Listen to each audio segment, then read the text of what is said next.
Hallelujah. सबको जय मसीह। यीशु मसीह के नाम से इस ऑनलाइन आराधना में जो कोई हमारे साथ भाग ले रहे हैं परमेश्वर की इस आराधना में हम हर एक को हम यीशु मसीह के नाम से हम आपका स्वागत करते हैं। उम्मीद रखते हैं कि आप जहाँ कहीं हो आप सही सलामत यीशु मसीह के विश्वास में और आगे बढ़ रहे हैं बोलकर हम उम्मीद रखते हैं। हालेलुया। तो चलिए थोड़ा देर हम प्रार्थना कर हम इस आराधना में परमेश्वर की महिमा करेंगे। हालेलुया। सब अपने अपने आंखें बंद कर परमेश्वर के ओर अपने हाथ को उठाकर हृदय को ऊंचाई परमेश्वर से कर हम प्रार्थना करेंगे। धन्यवाद यीशु मसीह, धन्यवाद धन्यवाद धन्यवाद धन्यवाद धन्यवाद धन्यवाद करते हैं। इस समय के लिए हम धन्यवाद करते हैं, एक नए दिन के लिए हमारे ज़िंदगी में जो आपने दिए हैं परमेश्वर, हम धन्यवाद करते हैं। धन्यवाद धन्यवाद धन्यवाद धन्यवाद धन्यवाद करते हैं। आप सर्वोच्च परमेश्वर हैं, हम आपकी धन्यवाद करते हैं। सारे सृष्टि के मालिक आप हैं, हम आपकी स्तुति और आराधना करते हैं। आप ही हमें संभाल कर अब तक अगुवाई कर रहे हैं। हालेलुया। हम आपका धन्यवाद करते हैं, हम आपका धन्यवाद करते हैं। धन्य धन्य धन्य स्वर्ग आपका सिंहासन है, ये पृथ्वी आपके पांव के चौखट है परमेश्वर। हम आपका धन्यवाद करते हैं। सर्वशक्तिमान परमेश्वर हम आपकी स्तुति करते हैं। Hallelujah hallelujah. स्तुति के योग्य परमेश्वर हम आपका स्तुति करते हैं। हालेलुया। यहोवा ईरे हम आपकी स्तुति करते हैं। यहोवा राफा हम आपका स्तुति करते हैं। यहोवा रुफेका हम आपका स्तुति और आराधना करते हैं। Hallelujah hallelujah. पवित्र परमेश्वर हम आपका स्तुति करते हैं। सिंहासन पे विराजमान परमेश्वर हम आपका स्तुति करते हैं। Hallelujah hallelujah hallelujah. अंधकार आपसे आपके पास नहीं टहल सकती, हम आपकी स्तुति करते हैं। हालेलुया। स्वर्ग जैसा एक सुंदर जगह में वास करने वाले, पवित्र जगह में वास करने वाले, ज्योति के बीच में वास करने वाले पवित्र आत्मा पिता परमेश्वर यीशु मसीह हम आपका स्तुति और आराधना करते हैं, आपकी ऊंचाई करते हैं। Hallelujah hallelujah hallelujah. Riga Lara दरा शिहातुना माला रगना माला रबा हम आपकी धन्यवाद करते हैं। हमारे पापों को भूलने वाले परमेश्वर हम आपका स्तुति करते हैं। हमारे पापों को जब हम बताकर उसको छोड़ देते हैं तो आप हमें आप ग्रहण करने वाले परमेश्वर हम आपकी स्तुति करते हैं। हालेलुया। हमारे सामने हमारे शत्रुओं को तीतर बीतर करने वाले परमेश्वर हम आपकी स्तुति और आराधना करते हैं। रिखनमाशी हाथुना माला रगना माला रबा परमेश्वर इस आराधना का समय में जो कोई हमारे साथ आपकी स्तुति और आराधना बढ़ा रहा हो परमेश्वर, उनके अंदर आपकी उपस्थिति होने के लिए हम प्रार्थना करते हैं। हर एक भाई और बहन जितने भी बंधन में बांधे हुए हो या जितने भी बंधुआई उनके अंदर हो परमेश्वर, यीशु मसीह के नाम से इस आराधना के द्वारा एक छुटकारा प्राप्त होने के लिए हम विनती करते हैं, हम प्रार्थना करते हैं। Hallelujah hallelujah hallelujah. गाने वाले गीतों को आपके हाथों में समर्पण करते हैं, सुनने वाले वचनों को आपके हाथ में समर्पण करते हैं परमेश्वर। इस अंतिम समय में हमें पवित्रताई में अगुवाई करने वाले परमेश्वर, आप हमें आपके जैसे बनाने के लिए, हालेलुया, आपके आदतों को हम हमारे अंदर डालने के लिए हम इस आराधना का समय में हम प्रार्थना करते हैं। शुरू से लेकर परमेश्वर अंत तक परमेश्वर आप ही हमें अगुवाई करें। आपसे बढ़कर हमारे जिंदगी में कुछ भी नहीं है परमेश्वर।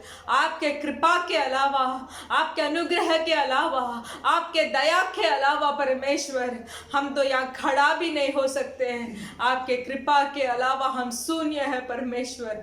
आप है तो हमारा जीवन आप में खुश है परमेश्वर। धन्यवाद करते हैं, धन्यवाद करते हैं। भाई और बहनों को, कलीसिया परिवारों को, बच्चों को आप आशीष करने के लिए हम विनती करते हैं। आपके हाथों में हम समर्पण करते हैं, यीशु मसीह के नाम से मांगते हैं पिता, आमेन। Hallelujah hallelujah. अब तक हमें अगुवाई किया हुआ परमेश्वर, करने वाले परमेश्वर हमारे साथ है, उनके कृपा और उनके अनुग्रह हमारे साथ है। हम परमेश्वर की आराधना करेंगे। सब लोग तो जहाँ जहाँ है तालियां बजाकर परमेश्वर की महिमा करें, परमेश्वर की स्तुति करें। हालेलुया। पहले गीत हम गाएंगे, महिमा महिमा हो तेरी, महिमा महिमा हो तेरी, यीशु तेरी महिमा करता हूँ मैं सर्वदा। हालेलुया। परमेश्वर ने एक ही निर्णय लेकर हमें सृष्टि किया कि उनके हाथों के किए हुए सृष्टि उनकी महिमा करे, उनकी आराधना करे, उनकी स्तुति करे, उनकी बढ़ाई करे। इससे बढ़कर हमारा जीवन में और कोई मकसद नहीं है।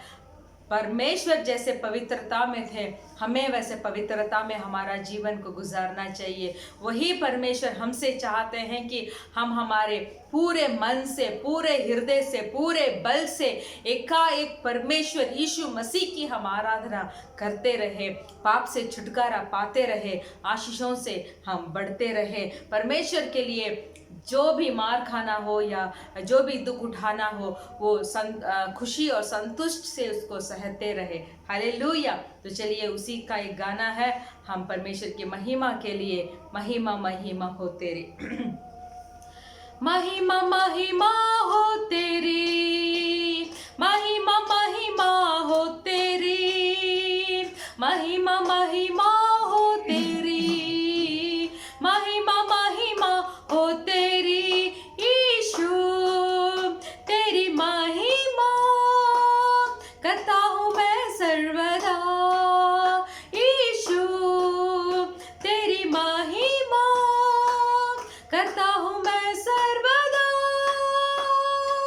महिमा महिमा हो तेरी, महिमा महिमा हो तेरी, महिमा महिमा हो तेरी, महिमा महिमा हो तेरी, यीशु तेरी महिमा करता हूँ मैं सर्वदा, यीशु तेरी महिमा करता हूँ मैं सर्वदा।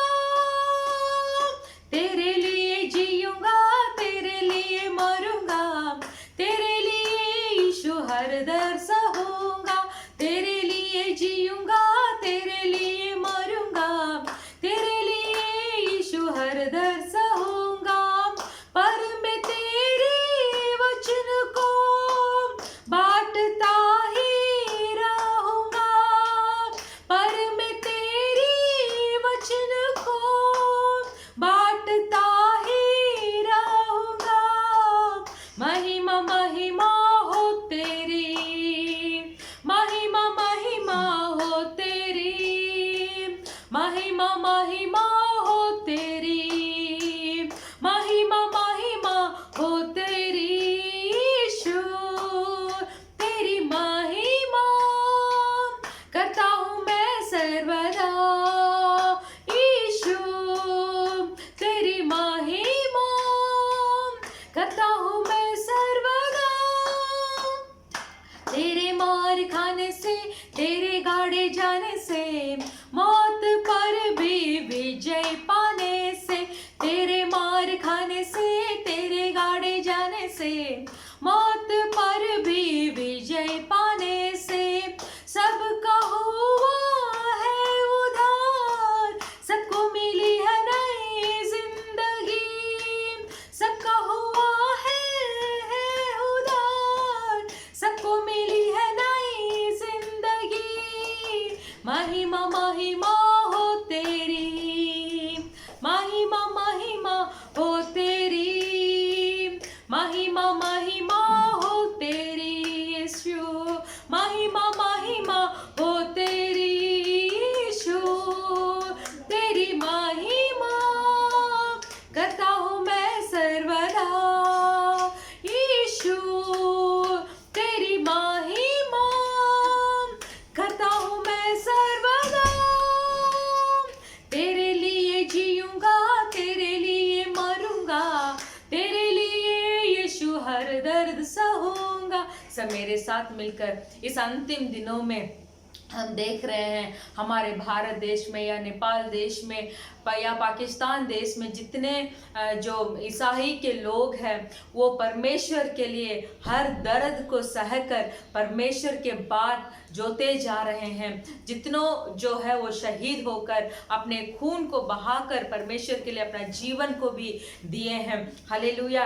ऐसे विश्वास में हमें दृढ़ होना चाहिए, ऐसे विश्वास में हमें आगे बढ़ना चाहिए कि परमेश्वर, मैं जीऊंगा तो मैं आपके लिए जीऊंगा, मुझे मरना है तो मुझे आपके लिए मरना है, आपके लिए मुझे हर दर्द को सहना है बोलकर हमारे प्रार्थना के साथ इस गीत को हम गाते गाते हमारे विश्वास को परमेश्वर में और भी आगे बढ़ाएंगे। बोलेंगे कि परमेश्वर, आपने जो दर्द मेरे लिए सहा था, आपने जो कष्ट मेरे लिए उठाया था, आपने जो क्रूस मेरे लिए उठाया था, तो मेरा जीवन को भी मैं आपके हाथ में सौंपना चाहता हूँ और मैं भी आपके जैसे बनना चाहता हूँ, आपके जैसे पवित्रता में मैं रहना चाहता हूँ। इन अंतिम दिनों में जितना भी परेशानी आए, कष्ट आए, मैं आपके लिए मैं जीना चाहता हूँ और मेरा जीवन आपके लिए हर वक्त समर्पण मैं होना चाहता हूँ बोलकर हम फिर से गाएंगे। तेरे लिए जीऊंगा, तेरे लिए मरूंगा, तेरे लिए यीशु हर दर्द सहूंगा। एक एहसास के साथ हम एक समझ के साथ इस पत्ती को हम गाएंगे। हालेलुया। तेरे लिए जीऊंगा, तेरे लिए मरूंगा, तेरे लिए यीशु हर दर्द सहूंगा, तेरे लिए जीऊंगा, तेरे लिए मरूंगा, तेरे लिए यीशु हर दर्द सहूंगा। पर मैं तेरे वचन को बांटता ही रहूंगा, पर मैं तेरे वचन को बांटता ही रहूंगा। महिमा महिमा हो तेरी, महिमा महिमा हो तेरी, महिमा महिमा हो तेरी, महिमा महिमा हो तेरी यीशु, तेरी महिमा करता हूँ मैं सर्वदा यीशु, तेरी महिमा करता हूँ मैं सर्वदा। तेरे मार खाने से, तेरे गाड़े जाने से, मौत पर भी विजय पाने से, तेरे मार खाने से, तेरे गाड़े जाने से, मौत पर भी विजय पाने से, सबका हुआ है उद्धार, सबको मिली है नई जिंदगी, सबका हुआ है उद्धार, सबको मिली है नई जिंदगी।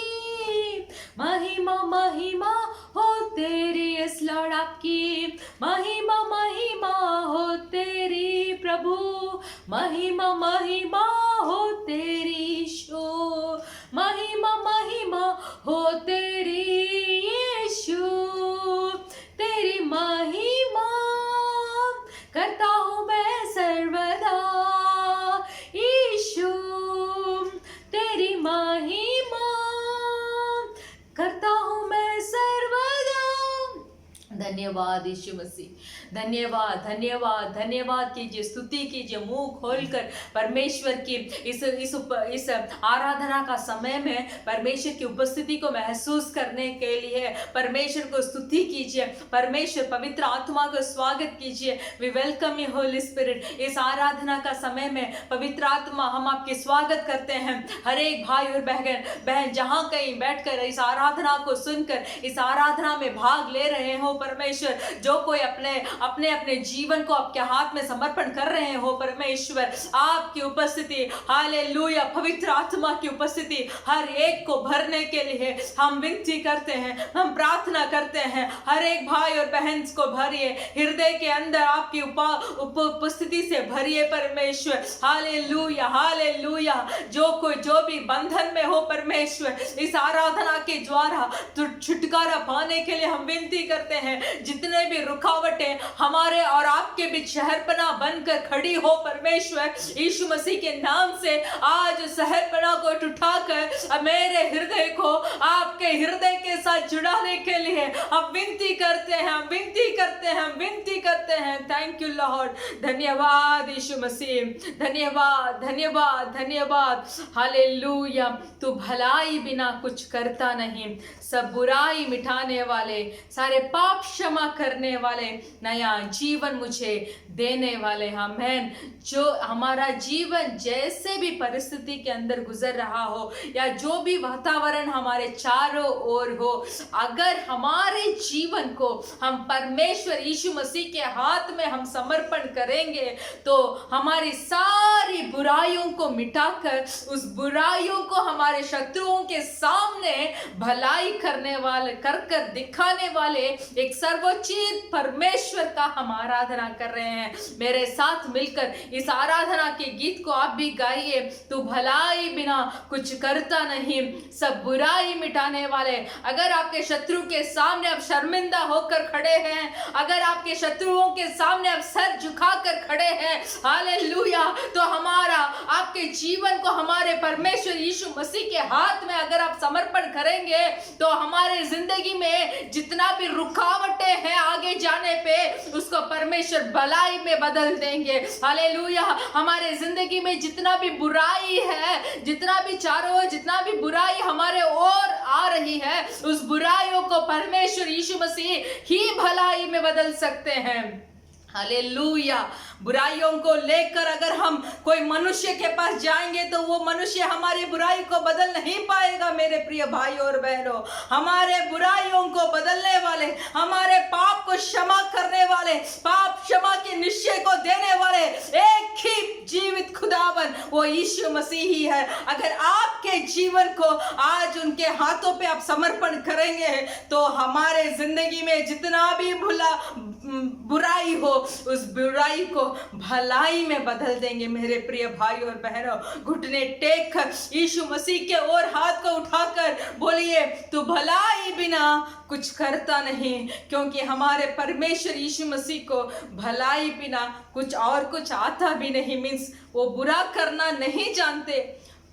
वचन कहती है पापियों के ऊपर भी बारिश को करवाते हैं हमारे परमेश्वर, पापियों के ऊपर भी ध्यान रखते हैं, पापियों का भी रक्षा करते हैं। तो अगर हम हमारे जीवन को परमेश्वर यीशु मसीह के हाथ में समर्पण करेंगे तो सोच कर देखिए हमारे जीवन को कैसे परमेश्वर बदल देंगे। हालेलुया। तो घबराइए मत, परेशानी मत हो जाइए, चिंता मत कीजिए। सब बोझ परमेश्वर के ऊपर उठाकर रखकर हम इस आराधना के गीत को गाएंगे एक प्रार्थना के साथ। हालेलुया।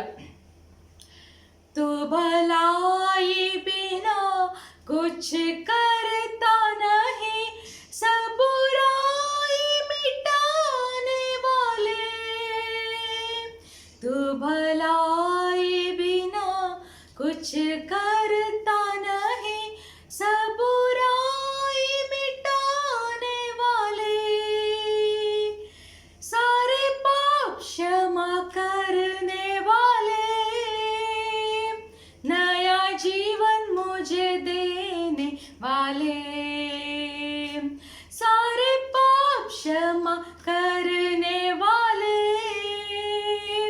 नया जीवन मुझे देने वाले। यीशु यीशु तू सबसे है महान। यीशु यीशु खुश रहती तुझ में ये जान। यीशु यीशु तू सबसे है महान। यीशु यस लॉर्ड। यीशु खुश रहती तुझ में जान, खुश रहती है तुझ में ये जान। करता हूँ जब तुझे प्यार, भलाई में बदले हर हाल। मानता हूँ जब तेरी बात, आशीषों का होता अंबार। बढ़ता है फजल, मिलता तेरा बल, बढ़ता है फजल, मिलता तेरा बल। मीठे बनते हैं सारे कुट पल, मीठे बनते हैं सारे कुट पल। यीशु, मेरे साथ पुकारिए परमेश्वर को, यीशु तू सबसे है महान। यीशु, यीशु खुश रहती तुझ में ये जान। यीशु, यीशु तू सबसे है महान। यीशु, यीशु खुश रहती तुझ में ये जान, खुश रहती है तुझ में ये जान। छाता है जब अंधकार, रोशनी का तू बनता मीनार।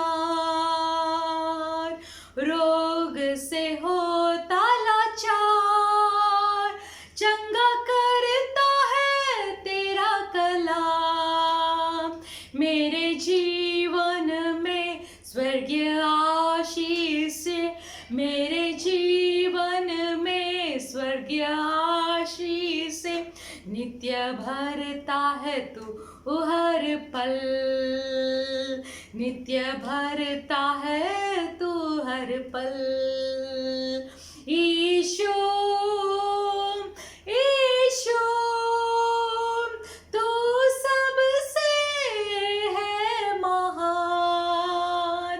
यीशु, यीशु खुश रहती तुझ में ये जान, खुश रहती है तुझ में ये जान।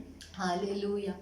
छाता है अगर अंधकार, अगर अंधकार मेरे जीवन में छा गया है बोलकर मैं महसूस करता हूँ, अगर मैं महसूस कर रहा हूँ कि मेरे चारों ओर रोशनी गायब हो गई है, अगर मैं ऐसे सोच रहा हूँ कि मेरे हृदय के अंदर एक अंधकार है, मैं खुश नहीं रह पा रहा हूँ। हालेलुया।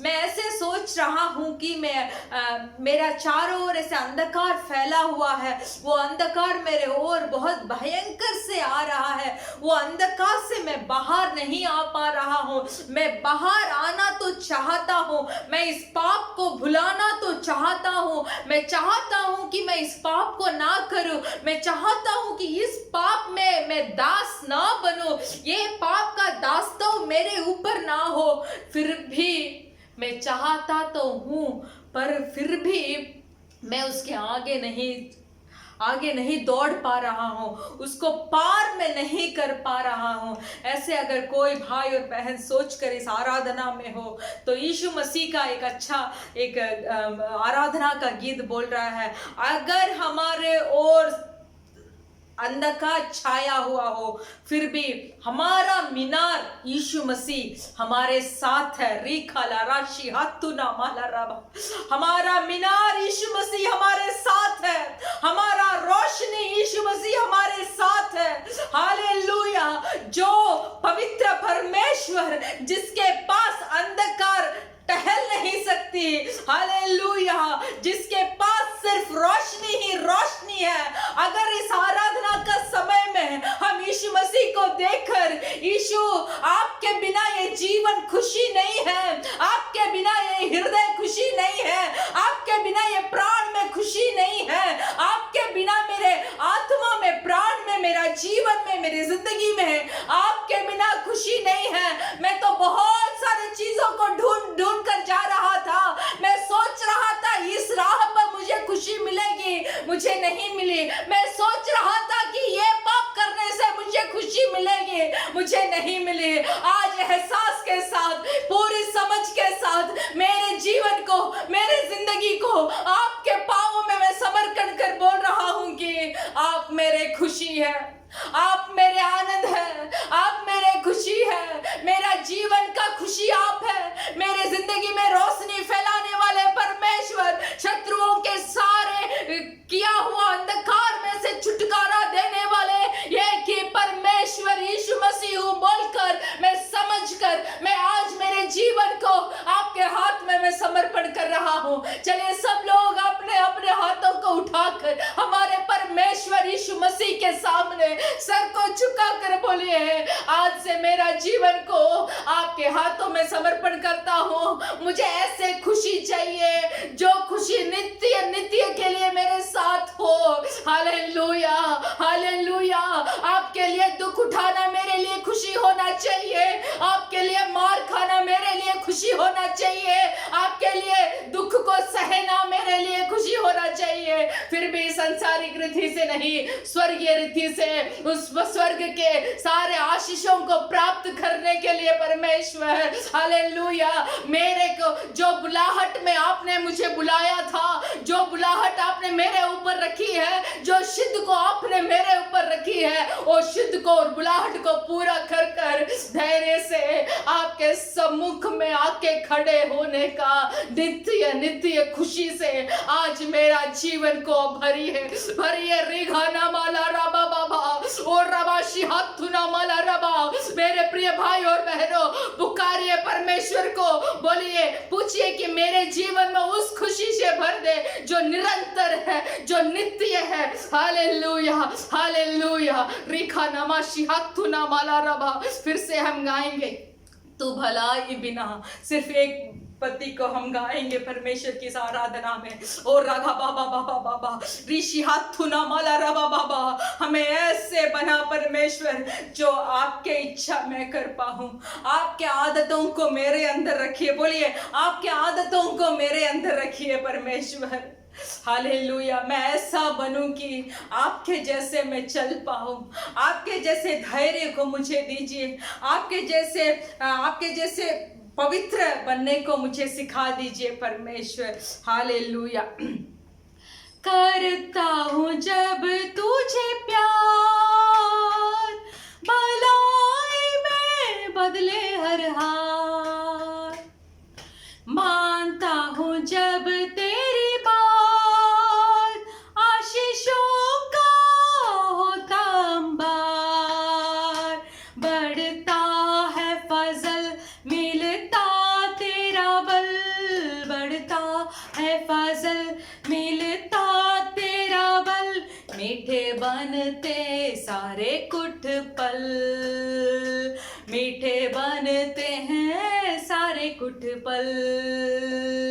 यीशु यीशु तू सबसे है महान, यीशु यीशु खुश रहती तुझ में ये जान, खुश रहती है तुझ में ये जान, खुश रहती तुझ में ये जान, खुश रहती तुझ में ये जान। आज हमारे हृदय को परमेश्वर यीशु मसीह सिंहासन बनाकर आपको इस हृदय में, आपको इस जीवन में हम स्वागत करते हैं, हम स्वागत करते हैं परमेश्वर। आप हमारे स्वामी बनने के लिए, आप मेरा चरवाहा बनने के लिए, आप मेरा राजा बनने के लिए, आप मेरा अधिकारी बनने के लिए,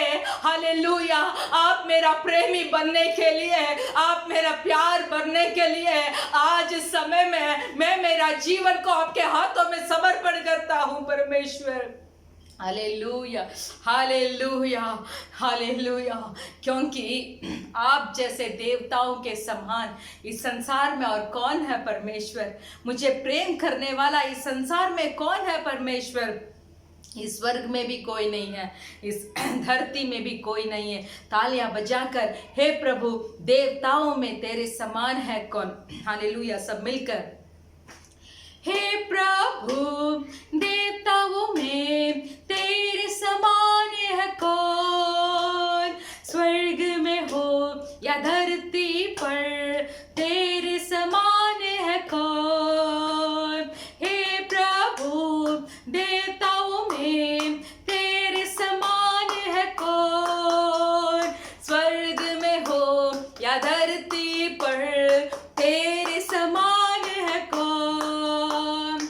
यीशु जैसा कोई नहीं, यीशु जैसा कोई नहीं, यीशु जैसा कोई नहीं, यीशु जैसा कोई नहीं।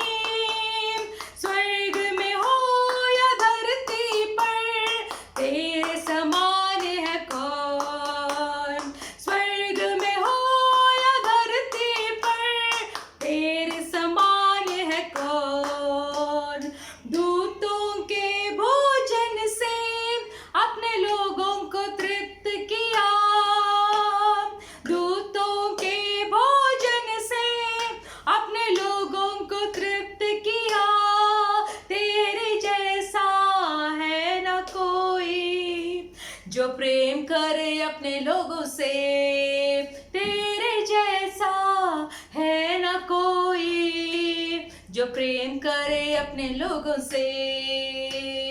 यीशु जैसा कोई नहीं, यीशु जैसा कोई नहीं, यीशु जैसा कोई नहीं, यीशु जैसा कोई नहीं। स्वर्ग में हो या धरती पर तेरे समान है कौन। स्वर्ग में हो या धरती पर तेरे समान है कौन। पाप का दाग मिटाने बहाया पावन लहू, पाप का दाग मिटाने बहाया पावन लहू। तेरे जैसा है न कोई जो बलिदान हुआ। तेरे जैसा है न कोई जो बलिदान हुआ। सब मिलकर यीशु जैसा, यीशु जैसा कोई नहीं।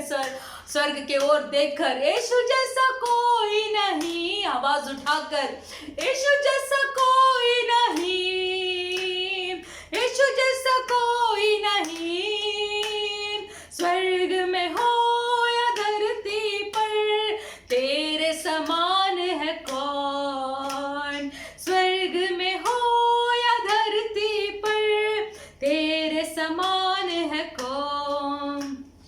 मृत्यु का बंधन खोला, पाताल के फाटक को जीता। मृत्यु का बंधन खोला, पाताल के फाटक को जीता। तेरे जैसा है न कोई, मृत्यु जय जो हुआ।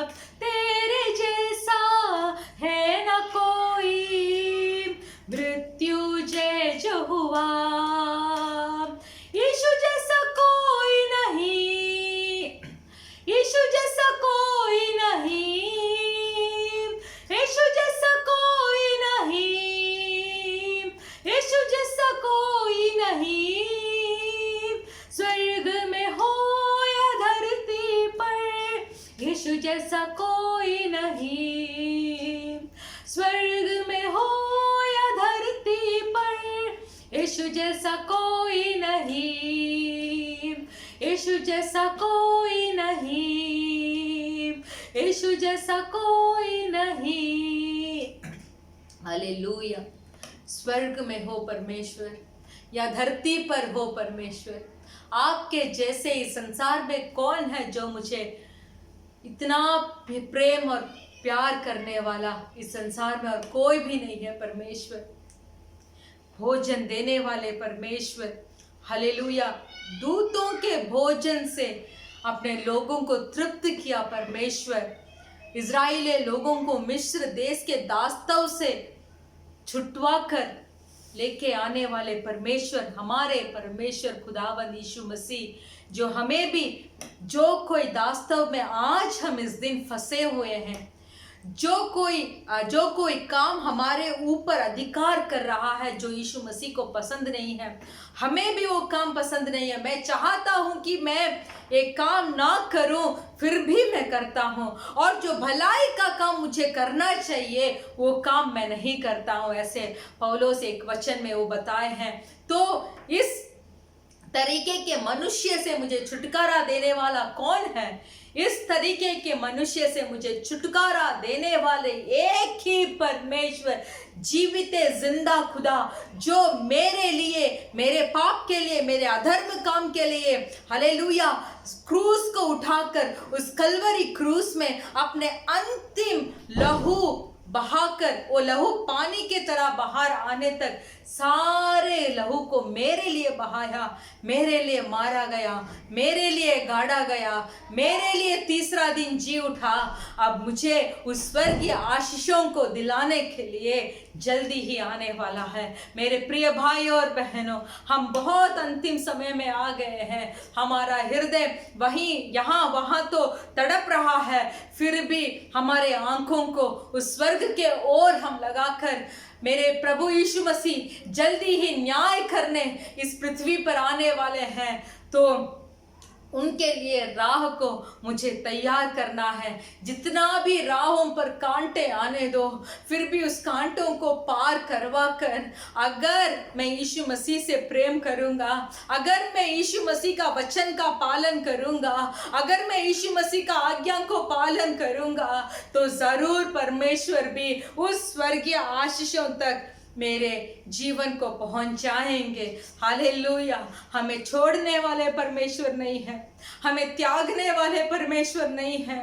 गए हफ्ते हमने वचन सुना कि हमारे छाप को परमेश्वर अपने हथेलियों में खेद कर रखे हैं। मेरे प्रिय भाई और बहनों, हमें खेद कर रखे हैं हमारे छाप को, हमें छोड़ने के लिए नहीं, हमारे छाप के अपने हथेली को खेद कर रखा, हथेलियों पर खेद खोद कर रखे हैं, हमें त्यागने के लिए नहीं, हमें उस स्वर्गीय आशीषों तक पहुंचाने के लिए ही। हमारे परमेश्वर यीशु मसीह जैसे कोई देवता इस संसार में नहीं है। हमारे परमेश्वर यीशु मसीह हमसे चाहते हैं कि उस स्वर्गीय आशीषों को हम प्राप्त करें। Hallelujah, hallelujah. इसीलिए इस अंतिम समय में वो विश्वास का परीक्षा जितना भी होगा, उस विश्वास के परीक्षा को हम परमेश्वर यीशु मसीह के सामर्थ से हम उसमें जय प्राप्त करेंगे। मेरे प्रिय भाई और बहनों, और हमें करना ही चाहिए।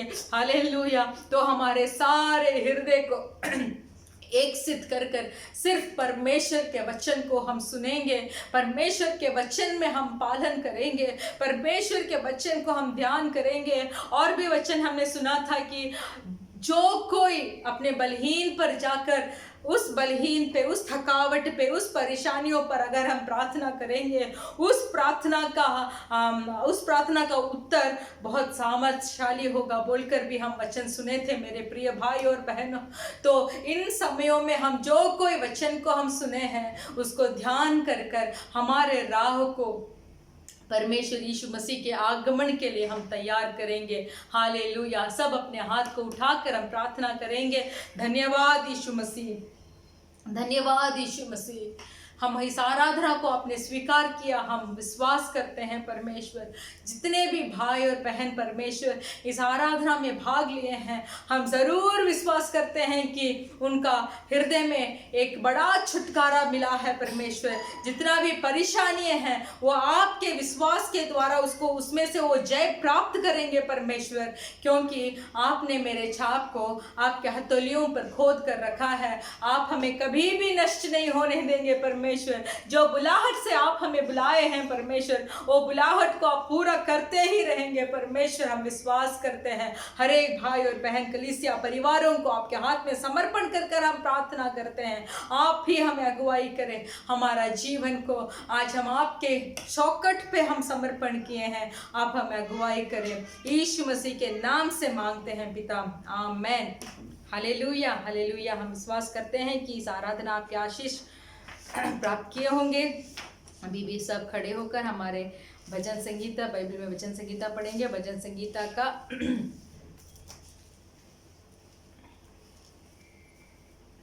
भजन संगीता 20 पढ़ेंगे, साम्स 20।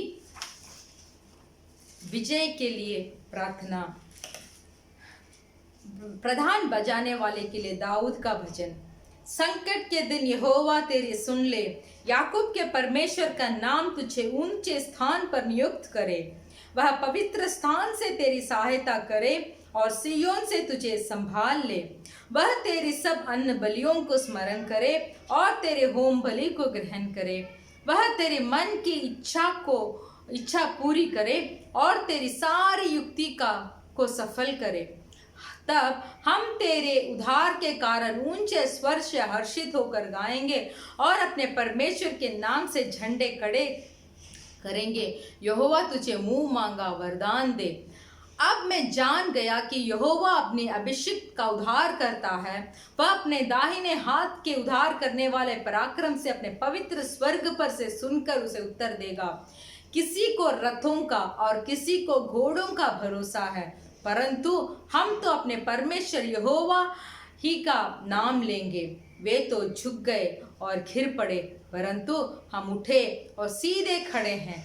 ये यहोवा बचा ले, जिस दिन हम पुकारे तो महाराजा हमें उत्तर दे। हालेलुया। हमारा भरोसा सिर्फ हमारे परमेश्वर यीशु मसीह के ऊपर है। यही वचन हम आज के दिन हम परमेश्वर से बोलेंगे, परमेश्वर मेरे पास जितने भी कार्य हो, काम हो, दौलत हो, संपत्ति हो, अच्छे शरीर हो, मैं किसके ऊपर भी मेरा भरोसा को नहीं रखना चाहता हूँ परमेश्वर।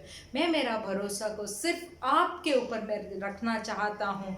कौन सा वो परमेश्वर जो पवित्र स्वर्ग पर सुनकर उत्तर देने वाले एक देवता परमेश्वर के ऊपर मेरा भरोसा को मैं आज के दिन रखता हूँ। हालेलुया। सब मिलकर हम प्रार्थना करेंगे। सब अपने अपने जगह में घुटने टेक कर हम इस तिथि के लिए हम प्रार्थना करेंगे। हालेलुया। हमारे कलीसिया परिवारों के लिए, सारे देशों के लिए, सारे लोगों की उद्धार के लिए हम प्रार्थना करेंगे। धन्यवाद, धन्यवाद। सब गहरे हृदय से इस प्रार्थना के समय का उपयोग कर कर एक सच्चे हृदय से हम परमेश्वर से पूछेंगे, क्योंकि परमेश्वर उस स्वर्ग से हमें उत्तर देने वाले परमेश्वर है। हालेलुया। धन्यवाद, धन्यवाद, धन्यवाद यीशु मसीह। इस दिन के लिए हम धन्यवाद कहते हैं। इस दिन में भी हमारे कलीसिया परिवारों को हालेलुया आपके हाथ में हम समर्पण करते हैं परमेश्वर।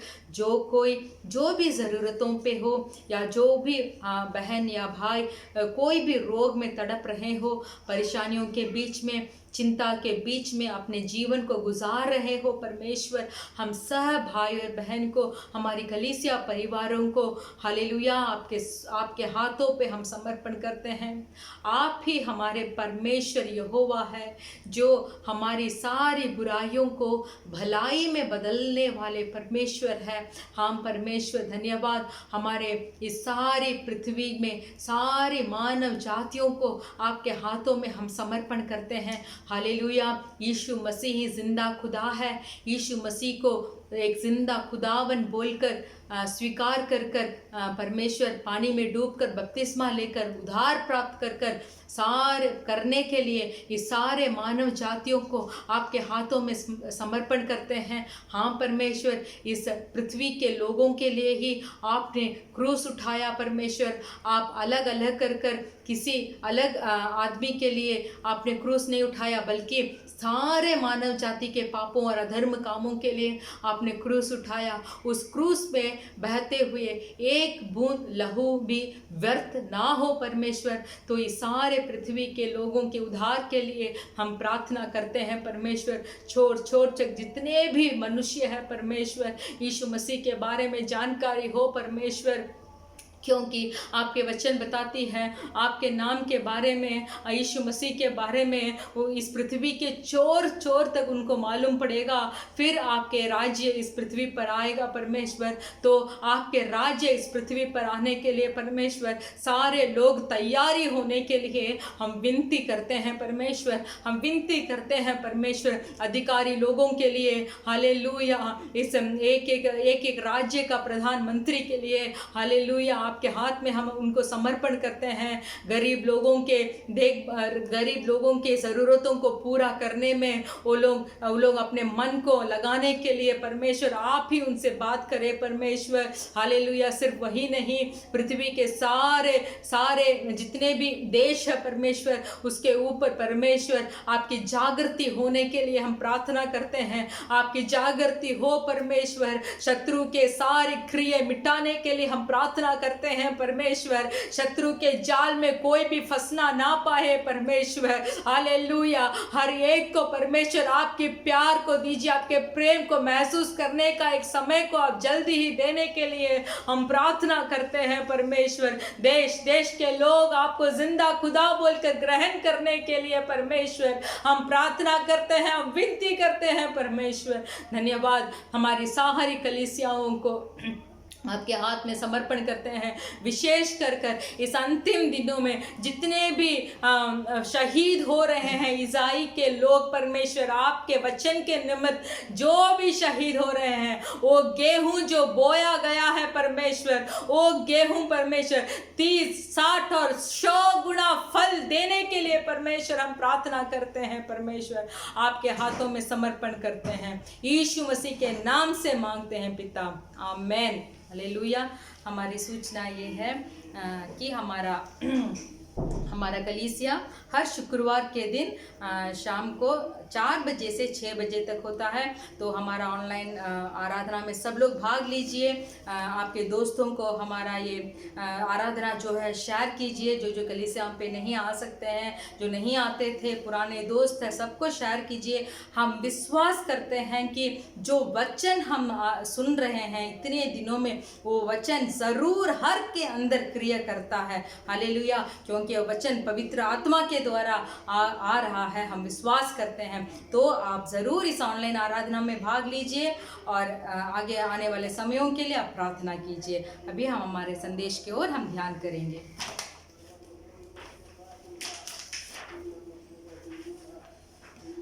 Hallelujah, hallelujah. यीशु के नामத்தில் உங்களை ஒவ்வொருவரையும் வாழ்த்திக் கொள்கிறோம்। यीशु मसीह के नाम से हर एक को हम स्वागत करते हैं। கர்த்தர் உங்களை ஆசீர்வதிப்பாராக। परमेश्वर आपको आशीष करे। கூடிய சீக்கிரம் அந்த அல்கோர் ஆராதனைகள் தொடங்கும்படியாக जल्द हमारा अल्कोर का आराधना शुरू होने के लिए நீங்கள் செபிக்கும்படியாக கேட்டுக்கொள்கிறோம்। आप प्रार्थना करने के लिए हम विनती करते हैं। இங்க தோஹால இந்த மாசமும் ஒரு लिमिटेड सीट தான் ஆராதனை கூடலாம் என்று சொல்லி இருக்கிறார்கள்। हमारा दोहा के कलीसियों में भी कम ही लोग आराधना में भाग ले सकते हैं बोलकर அந்த தடைகள் எல்லாம் மாற வேண்டும்। वो रुकावट सब दूर होना है। நாம் விடுதலையோடு தேவனை ஆராதிக்க வேண்டும்। हम छुटकारा के साथ परमेश्वर की आराधना करना है। அதுக்காக நீங்கள் ஜெபித்துக் கொள்ளுங்கள்। इसके लिए आप प्रार्थना कीजिए। ஒவ்வொரு நாளும் ஜெபம் பண்றீங்களா? प्रतिदिन प्रार्थना करते हैं क्या? வேதத்தெல்லாம் வாசிக்கிறீங்களா? बाइबल पढ़ते हैं क्या? எனக்கும் ஆண்டவருக்கும் சம்பந்தம் இல்லை என்று சொல்லி வாழ்ந்து கொண்டிருக்கிறீர்கள்। नहीं तो आपको और परमेश्वर का संबंध नहीं है बोलकर ऐसे जी रहे हैं क्या? ஒவ்வொரு நாளும் தேவனை தேடுகிற பிள்ளைகளாக இருக்க வேண்டும்। प्रतिदिन हमें परमेश्वर को खोजना चाहिए। ஒவ்வொரு நாளும் அவருடைய பலத்தால் நாம் நிரப்பப்படுகிற பிள்ளைகளாக இருக்க வேண்டும்। प्रतिदिन परमेश्वर के बल से हमें भरना चाहिए। நாம் எந்த அளவுக்கு ஆண்டவர் மேல் வாஞ்சையா இருக்கிறோமோ, हम कितना परमेश्वर के अंदर आशा रखे हैं, அந்த அளவுக்கு தேவன் நம்மை நிரப்பி ஆசீர்வதிக்கிறவராக तो இருக்கிறார்। उतना ही आशाओं में परमेश्वर हमें भी भरकर आशीष करेंगे। அதனால ஒவ்வொரு நாளும் நாம் வாஞ்சிக்கிற பிள்ளைகளாக, इसीलिए प्रतिदिन हमें चाहना चाहिए। இப்படி ஒவ்வொரு நாளும் போன் பண்ணி நம்ம தேசங்களில் இருக்க நம்மளுடைய சொந்த தேசங்களில் இருக்க குடும்பத்தோட நாம் பேசுகிறோமோ, जैसे हमारे देश में हमारे परिवार रिश्तेदार है, प्रतिदिन हम उनसे फोन कर जैसे उनका शुद्धि लेते हैं, அதே போல நாம் தேவனோட பேசுகிற பிள்ளைகளாக இருக்க வேண்டும்। वैसे ही हमें परमेश्वर के साथ भी बात करना चाहिए। அப்படிப்பட்ட பிள்ளைகளை கர்த்தர் இன்னும் ஆசீர்வதிப்பார்। उस तरीके के लोगों को परमेश्वर और भी आशीष करते हैं। கர்த்தர் உங்களை ஆசீர்வதிப்பாராக. परमेश्वर आपको आशीष करे। இந்த நாள் வேத வார்த்தைக்கு நேராக நாம் கடந்து செல்லலாம். आज भी हम हमारे पवित्र बाइबल के ओर हम ध्यान करेंगे। மத்தேயு எழுதின சுவிசேஷம் 14ஆம் அதிகாரம் मत्ती सुसमाचार का पुस्तक उसका 14 अध्याय 16 லிருந்து 20 वரை उள்ள वचनங்களை வாசிக்கலாம். हम 16 से लेकर 20 वचन तक हम पढ़ेंगे। मत्ती सुसमाचार का पुस्तक 14 अध्याय 17 से लेकर 20 तक। उन्होंने उससे कहा, यहाँ हमारे पास 5 रोटी और 2 मछलियों को छोड़ और कुछ नहीं है। उसने कहा, उनको यहाँ मेरे पास ले आओ। तब उसने लोगों को घास पर बैठाने को कहा और उन 5 रोटियों और 2 मछलियों को लिया और स्वर्ग की ओर देखकर धन्यवाद किया और रोटियां तोड़ तोड़ कर चेलों को दी। और चेलों ने लोगों को जब सब खाकर तृप्त हो गए तो चेलों ने बचे हुए टुकड़ों से भरी हुई 12 टोकरियों उठाई और खाने वाले स्त्रियों और बालकों को छोड़कर 5000 पुरुष के लगभग थे। ஹல்லேலூயா. हालेलुया। ஆண்டவரே இயேசு கிறிஸ்து परमेश्वर यीशु मसीह வனாந்தரமான ஒரு இடத்துல தனிமையா இருக்கும்படியாக கடந்து போகிறார். जंगल के जगह में अकेले रहने के लिए वहां जाते हैं। அதாவது யோவான் ஸ்நானகன் மரணத்தை குறித்து ஆண்டவர் கேள்விப்படுகிறார். ऐसा है कि यूहन्ना बपतिस्मा का मृत्यु के बारे में यीशु मसीह सुनते हैं। சோ கொஞ்ச நேரம் தனியா வனாந்தரத்தில் இருக்கலாம் என்று சொல்லி ஆண்டவர் போகும்போது इसीलिए अकेले में थोड़ा जंगल में रहेंगे बोलकर वहां जाते समय அதை கேள்விப்பட்ட ஜனங்கள் उसके बारे में सुनने वाले जो लोग होते हैं ஆண்டவரே இயேசு கிறிஸ்துவை தேடி வருகிறார்கள். तो परमेश्वर यीशु मसीह को ढूंढ कर आए। அங்க வருகிற ஜனங்கள் வியாதியஸ்தர்கள் எல்லாம் ஆண்டவர் சுஸ்தமாக்குகிறார். वहां जितने भी रोग में आए हुए व्यक्ति थे उनको सब यीशु मसीह ने चंगा किया। சாயங்கால நேரமான பொழுது शाम के समय होते समय அந்த நேரத்துல அவர்களுக்கு சாப்பாடு கொடுக்க வேண்டும் என்று சொல்லி ஆண்டவரே இயேசு கிறிஸ்து சொல்கிறார். तो यीशु मसीह बताते हैं कि इन लोगों को कुछ खाने के लिए देना है। அப்ப உங்களிடத்தில் என்ன இருக்கு என்று சொல்லி கேட்கிறார். तो वो पूछ रहे हैं कि आपके पास क्या है। 5 அப்பமும் 2 மீன் இருக்கு என்று சொல்லி அப்பத்தை ஆண்டவருடைய கையில் கொடுக்கிறார். तो 5 रोटी और 2 मछलियां हैं बोलकर उसको सब परमेश्वर के हाथों में दिया। அது ஆண்டவர் வாங்கி ஆசீர்வதித்து 5000 பேருக்கு மேற்பட்டவர்களை போஷிக்கிறவராக இருக்கிறார். तो वो खाने को परमेश्वर ने लिया, आशीष किया और वो भोजन को 5000 को खिलाया। இதுதான் அந்த சம்பவம். यही है ये संभव। இந்த சம்பவத்துல நாம் பார்த்தோம் என்றால் इस संभव में हम देखेंगे तो ஆண்டவரே இயேசு கிறிஸ்து அப்பத்தை வாங்கி परमेश्वर यीशु मसीह उस रोटी को लेकर அதை ஆசீர்வதித்து उसको आशीष कर அதை பிட்டு उसको तोड़कर அது சீஷர்களுக்கு கொடுக்கிறார்கள். उसको चेलों को देते हैं। சீஷர்கள் அதை அங்குள்ள ஜனங்களுக்கு பந்தியில் வைக்கிறார்கள். तो चेलों क्या करते हैं, वहाँ जितने लोग हैं उनमें बांटते हैं। 5000 புருஷர்கள் சாப்பிட்டார்கள் என்று சொல்லி வேதம் சொல்கிறது. बाइबल बताती है कि उसमें 5000 पुरुष ये रोटी को खाए। அது வேதத்துல ஆண்டவரே இயேசு கிறிஸ்து இருந்த நாட்களிலே हमारे बाइबल में जहाँ परमेश्वर यीशु मसीह जो काल में रहते थे, எங்கெங்க அவருடைய கைக்கு அப்பம் வருகிறதோ जहाँ कहीं उनके हाथ में रोटी आती थी அதெல்லாம் உடைத்து அவர் கொடுக்கிறவராக காணப்படுகிறார். तो वहाँ हम देखते हैं कि वो रोटी को 2 टुकड़े कर कर वो देते हैं सबको। அப்பத்தை எடுத்து रोटी को लेकर ஸ்தோத்திரம் பண்ணி उसको स्तुति कर அதை कर பிட்டு சீஷர்களுக்கு கொடுத்தார். उसको तोड़कर उसमें से एक भाग को चेलों को दिया। இது உங்களுக்காக பிற்கப்படுகிற என்னுடைய சரீரமாக இருக்கு என்று சொல்லி அங்கே அவர் சொல்லுகிறார். वो ऐसे बोलते हैं कि ये आपके लिए तोड़ा गया मेरा शरीर है बोलकर उसको देते हैं। இந்த சம்பவத்தை நாம் பார்த்தோம் என்றால் इस संभव को अगर हम देखेंगे, ஆண்டவர் அந்த அப்பத்தை ஆசீர்வதிக்கிறார். परमेश्वर उस रोटी को आशीष करते हैं। அது அப்படியே ஜனங்களுக்கு கொடுத்திருந்தாலும் அது பழுகி பெருகி இருந்திருக்கும். वो वैसे ही आशीष किया हुआ रोटी को लोगों के बीच में बांटे हुए होंगे तो भी वो बहुत बड़ा फैला, बहुत और बड़ा हुआ होगा। ஆண்டவரால் அப்படியும் செய்திருக்க முடியும். परमेश्वर वैसे भी कर सकते थे, ஆனாலும் ஆண்டவர் அதை உடைக்கிறார். फिर भी परमेश्वर वो रोटी को तोड़ते हैं। அதை உடைத்து அதுக்கப்புறம் பெருக பண்ணுகிறார். वो उसको तोड़ते हैं, उसके बाद उसका बढ़ाई करते हैं। கொஞ்சம் அந்த அப்பத்தை கொஞ்சம் யோசிச்சு பாருங்களேன். वो रोटी को थोड़ा सोच कर देखिए। அந்த அப்பம் ஆண்டவருடைய கைக்கு போகும்போது वो रोटी जब परमेश्वर के हाथ में जाती அந்த है, கோதுமை மணியானது கொஞ்சம் சந்தோஷப்பட்டிருக்கும். वो गेहूं का दाना है थोड़ा खुश हुआ होगा। அந்த பூமியில் முளைக்கப்பட்டதனுடைய அர்த்தம் தேவனுடைய கையில் நான் சென்றடைகிறேன் என்று சொல்லி वो गेहूं ऐसे सोचा होगा कि मैं इस पृथ्वी में उपजा गया हूँ वो उपजने का अर्थ है ये है कि मैं परमेश्वर के हाथ में मैं गया हूँ. அதாவது இந்த கோதுமை மணியானது அந்த மிஷின்ல அடிக்கப்பட்டு உடைக்கப்பட்டு மாவாகி அதுக்கப்புறம் அப்பமாக மாறி வருகிறது. ये गेहूं का दाना क्या होता है, वो एक मशीन के अंदर जाता है, उसको पिसाया जाता है, फिर आटा होता है, फिर आटे के बाद वो रोटी बनाया जाता है. ஆண்டவருடைய கரத்துக்கு வருவதற்கு முன்பதாகவே அது ஒரு ப்ராசஸ்க்குள்ளே கடந்து வந்திருக்கிறது. परमेश्वर के हाथ से आने के पहले ही वो रोटी, वो गेहूं का दाना आटा बनने के लिए बहुत सारे प्रोसेस के अंदर गुजर कर ही वो परमेश्वर के हाथ में आया है. ஆனால் அது பத்தாது என்று சொல்லி फिर भी ये काफी नहीं है बोलकर ஆண்டவர் அந்த அப்பத்தை எடுத்து परमेश्वर और रोटी को लेकर மீண்டும் உடைக்கிறார். फिर से तोड़ते हैं. அதை உடைத்து அதுக்கப்புறம் அதை பழுக பண்ணுகிறார். उसको तोड़ते हैं, उसके बाद वो रोटी को बहुत सारे लोगों को देने के लिए और आगे बढ़ाते हैं. இதுதான் ஆண்டவருடைய ஃபார்முலா. यही है परमेश्वर का एक नियम. நம்முடைய வாழ்க்கையில ஆண்டவருடைய ஃபார்முலா மட்டும் நாம் தெரிஞ்சு கொண்டோம் என்றால் हमारे जीवन में परमेश्वर का नियम को अगर हम समझ गए हैं तो எதை குறித்து நாம் முறுமுறுக்கவே மாட்டோம். तो किसी चीज के लिए हम बड़बड़ाएंगे नहीं. இங்க அந்த அப்பத்தை பார்த்தீர்கள் என்றால் यहाँ इस रोटी को देखेंगे, அப்பத்தை எடுத்து அதை ஆசீர்வதிக்கிறார். उस रोटी को लेकर पहले परमेश्वर उसको आशीष करते हैं, பின்பதாக உடைக்கிறார். फिर उसको तोड़ते हैं, பின்பதாக பெருக பண்ணுகிறார். फिर उसको बहुतायत करते हैं. ஆசீர்வதித்து आशीष कर कर உடைத்து उसको तोड़कर பெருக பண்ணுவார். उसको बहुतायत करते हैं. இதுதான் ஆண்டவருடைய ஃபார்முலா. यही है परमेश्वर இதை का नियम. மாத்திரம் சரியாக புரிந்து கொண்டோம் என்றால் इसको हम सही तरीके से अगर समझ गए तो நம்முடைய வாழ்க்கையில நடக்கக்கூடிய சம்பவங்கள், तो हमारे जीवन में जितना भी संभव है, நம்முடைய வாழ்க்கையில் உடைக்கப்படக்கூடிய அனுபவங்கள், हमारा जीवन में जो टूटने का एक अनुभव जो है, இது எல்லாம் நன்மைக்கு ஏதுவாக இருக்கும் என்று சொல்லி நம்மளால ஒரு விசுவாசத்தோட இருக்க முடியும். तो इतना टूटने का अनुभव हमें एक भलाई के ओर ही लेके जाता है बोलकर हम समझ पाएंगे. உடைக்கப்படாமல் ஆண்டவரால பெருக பண்ண முடியாது. ये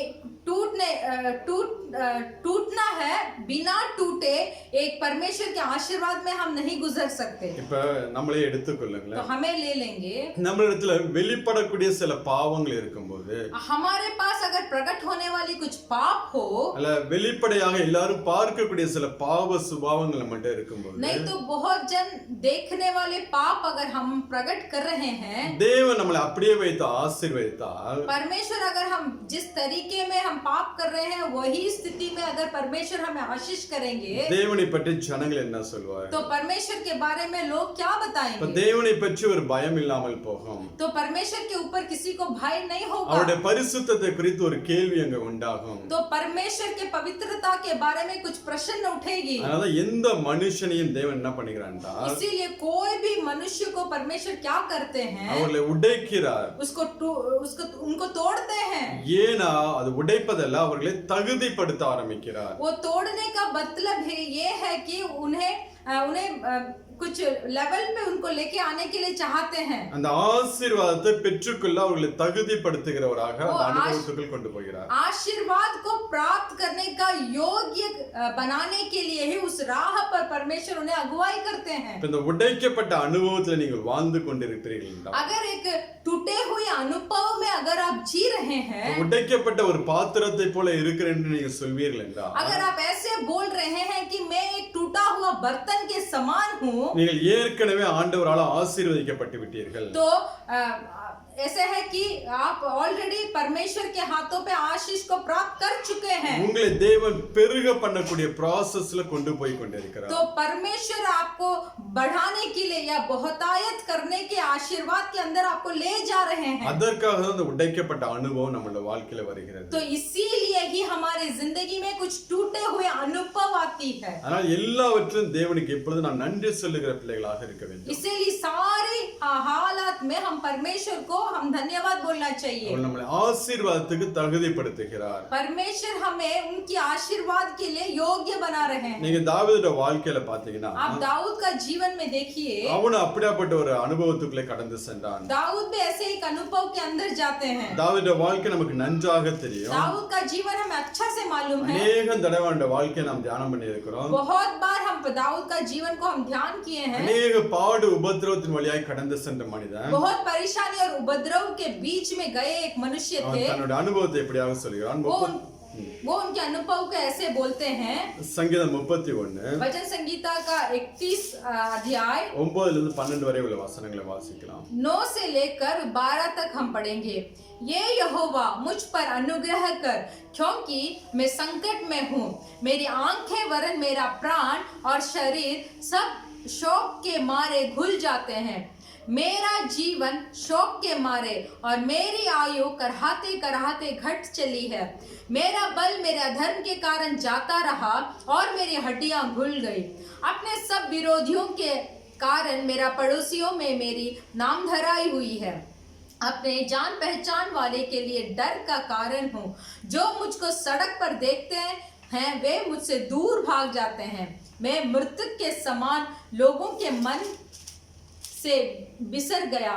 मैं टूटे बर्तन के समान हो गया हूँ। இங்க தன்னோட அனுபவத்தை சொல்லுகிறான் பாருங்க. यहाँ दाऊद का अनुभव को बोल रहा है। ஒரு உடைந்த பாத்திரத்தை போலானேன். मैं एक टूटा हुआ बर्तन समान हो गया हूँ। அதாவது ஏற்கனவே தேவனால் ஆசீர்வதிக்கப்பட்ட மனுஷன், पहले ही परमेश्वर के द्वारा आशीष को प्राप्त किया हुआ व्यक्ति थे। சாமுவேல் தீர்க்கதரிசி வந்து அவனை இஸ்ரவேலுக்கு ராஜாவாக அபிஷேகம் பண்ணுகிறான். सामुएल भविष्यद्वक्ता आकर दाऊद को अभिषेक करते हैं कि वो इजराइल का राजा बनेंगे। அதற்கு அப்புறம் தான் தேவன் அவனை உடைக்க ஆரம்பிக்கிறார். उसके बाद ही परमेश्वर उसको तोड़ना शुरू करते हैं। உடைக்கப்பட்டு உருவானதுக்கு அப்புறம் वो तोड़कर फिर सृष्टि करने के बाद இஸ்ரவேல்ல ஒரு வல்லமையான ஒரு ராஜாவாக தாவீது உருவாகிறான்.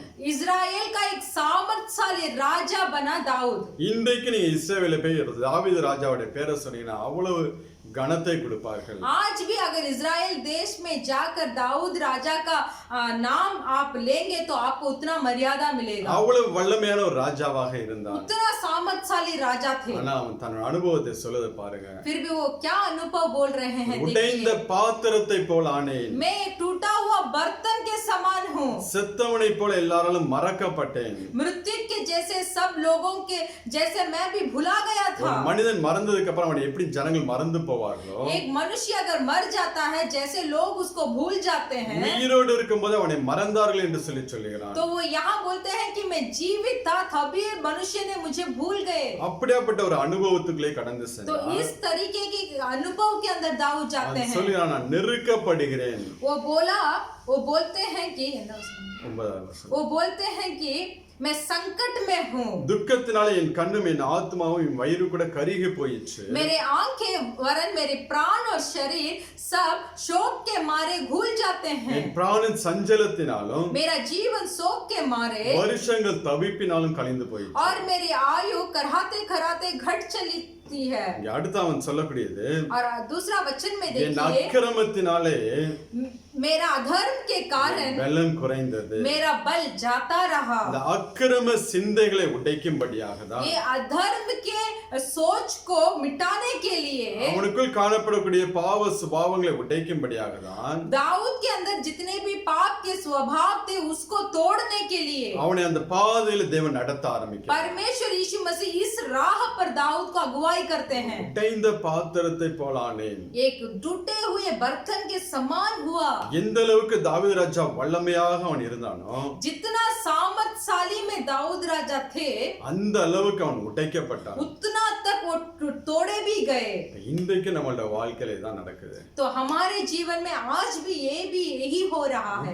உடைத்து தேவன் நம்மளை உருவாக்குகிறவராக இருக்கிறார். हमें तोड़ कर परमेश्वर हमें नया फिर से बनाते हैं। சங்கீதம் 120 நான் வாசித்தோம் என்றால், हम भजन संगीता 120 अगर हम पढ़ेंगे, उसका चौथा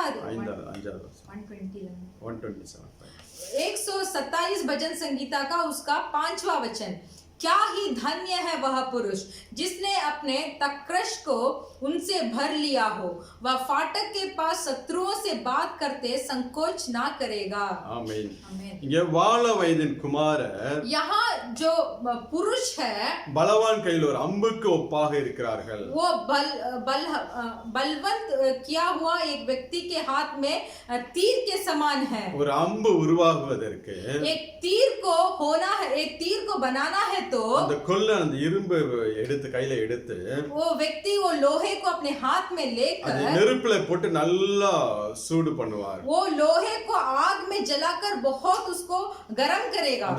அந்த இரும்பு மெல்ட் ஆகுற வரைக்கும் அதை சூடு பண்ணுவார். वो लोहा जो है वो पिघलने तक उसको गर्म करेंगे। அதுக்கப்புறம் அதை அடித்து வளைக்க ஆரம்பிப்பார். फिर उसके बाद उस लोहे के ऊपर मार कर उसको थोड़ा अलग तरीके से बनाएंगे। அதை வளைத்து திருப்பி தண்ணியில போடுவார். उसको वो एक बेंड करने के बाद उसको फिर से पानी में डालेंगे। திருப்பி எடுத்து பார்க்கும்போது फिर से जब उसको उठाकर देखेंगे அவர் வேங்கிற மாதிரி அது உருவத்துல வந்திருந்தால் जो व्यक्ति वो तीर को बनाने के तरह ही वो तीर अगर आया है तो அதை பயன்படுத்த ஆரம்பிப்பார். तो उसको प्रयोग करेगा। இல்லை என்றால் नहीं तो மீண்டும் அதை நெருப்பில போட்டு फिर से वो लोहे को आग में जलवाकर அடித்து उसको मारकर அவர் வேங்கிற உருவத்தை கொண்டு வந்து तो क्या रूप उसको चाहिए वो रूप आने तक பின்பதாக எடுத்து பயன்படுத்துவார். वो रूप आने के बाद फिर उसको प्रयोग करेगा। நம்மளோட வாழ்க்கையில இப்படிதான். हमारा जीवन में भी ऐसे ही है। நம்மளை பலதரப்பட்ட ப்ராசஸ்க்குள்ள இப்படியாக ஆண்டவர் கொண்டு போவார்.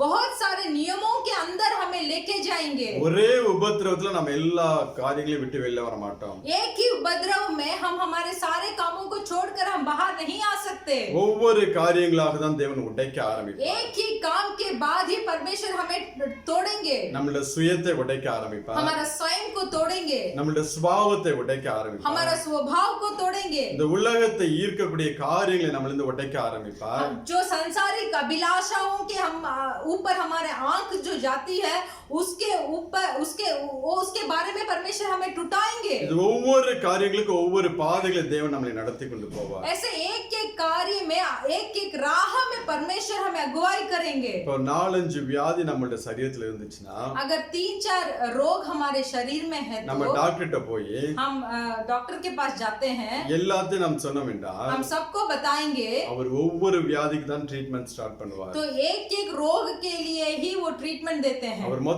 எல்லாத்துக்கும் சேர்த்து ஒரே ட்ரீட்மெண்ட் கொடுத்தார் என்றால் अगर सारे रोग को वो वैद्य एक ही इलाज देंगे எல்லாத்துக்கும் மெடிகேஷன் நமக்கு மெடிசன் கொடுத்தார் என்றால் तो सबको एक ही दवा देंगे நம்மளோட சரீரத்துல வேற ஒரு புது பிரச்சனை கிளம்ப ஆரம்பிக்கும். तो हमारे शरीर में नया और कुछ परेशानी शुरू हो जाएगी। ஒவ்வொரு வியாதியாக சரிப்படுத்தி தான் நம்மளை கொண்டு வருவார்கள். इसीलिए एक एक रोग में हमें इलाज देकर हमें चंगाई कर हमें बाहर लेके आएंगे। அதே போலதான் தேவன் நம்மளை உடைக்கும் போதும் वैसे ही परमेश्वर अगर हमें तोड़ते हैं ஒவ்வொரு காரியங்களாக தான் உடைக்க ஆரம்பிப்பார். तो एक एक कार्य में हमें टुटवाएंगे। ஒரே நேரத்துல உடைக்க மாட்டார். एक ही समय हमें तोड़ेंगे नहीं। நீங்க யோபுடைய புத்தகம் 33ஆம் அதிகாரத்துல आप अय्यूब का पुस्तक का 33 अध्याय को अगर आप पढ़ेंगे 29-30 वचनங்களை வாசித்தோம் என்றால் उसको 29 और 30 को हम पढ़ेंगे 33 देख ऐसे ऐसे सब काम परमेश्वर मनुष्य के साथ 2 बार क्या वरन 3 बार भी करता है जिससे उसको कब्र से बचाए और वह जीवन लोक के उजियाले का प्रकाश पाए। Hallelujah hallelujah. இப்ப புரியுதா ஏன் உங்களோட வாழ்க்கையில பிரச்சனை மேல் பிரச்சனை?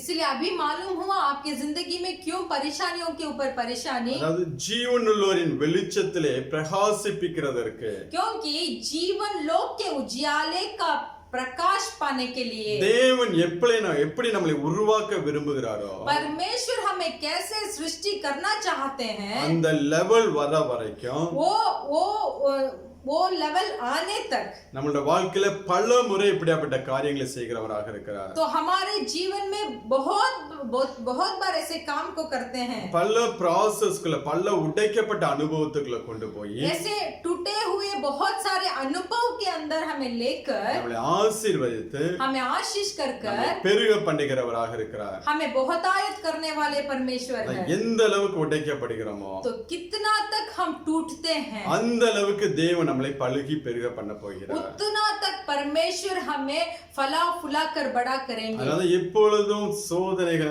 எப்பொழுதும் வேதனைகளை கண்டு நாம் ஒரு நாள் சோர்ந்து போய் விடக்கூடாது. इसलिए वेदनाओं को देखकर हमें कभी भी चिंतित नहीं होना चाहिए। உபத்திரவத்தை குறித்து ஒரு நாள் நாம் கலங்கி விடக்கூடாது. उपद्रव को देखकर एक दिन भी हमें दुख होना नहीं அதை चाहिए। சந்தோஷத்தோடு நாம் ஏற்றுக்கொள்கிற பிள்ளைகளாக இருக்க तो வேண்டும். उसे खुशी के साथ हमें ग्रहण करना चाहिए। தாவீது அபிஷேகம் பண்ணப்பட்டான். दाऊद अभिषेक किया गया। அதுக்கப்புறம் வனாந்தரத்தில் நடத்தினார். उसके बाद उसको जंगल में अगुवाई की। அதுக்கப்புறம் வல்லமையான ராஜாவாக எடுத்து நிறுத்தினார். उसके बाद सामर्थशाली राजा बनाकर यीशु मसीह ने खड़ा किया। இதுதான் கிறிஸ்தவ வாழ்க்கை. यही है ईसाई का जीवन। இதுல நீங்க கடந்து பொறுமையோடு ஆண்டவரோட ஒத்துழைத்தீர்கள் என்றால், अगर इस राह पर चलने के लिए परमेश्वर के साथ अगर आप भी चलेंगे, உங்களையும் தேவன் அப்படியாக பெருக பண்ணுவார். तो आपको भी परमेश्वर उतना तक बहुतायत करेंगे। ஆபிரகாமுடைய வாழ்க்கையை பார்த்தீங்கன்னா, अब्राहम का जीवन को देखिए। நமக்கு नன்றாக ஆபிரகாமுடைய வாழ்க்கை தெரியும். हमें अच्छा से अब्राहम के बारे में मालूम है। நல்ல வாக்குத்தத்தங்களை கொடுத்து தேவன் அவனை அழைத்தார். बहुत अच्छे वाचा को देखकर परमेश्वर उन्हें बुलाए।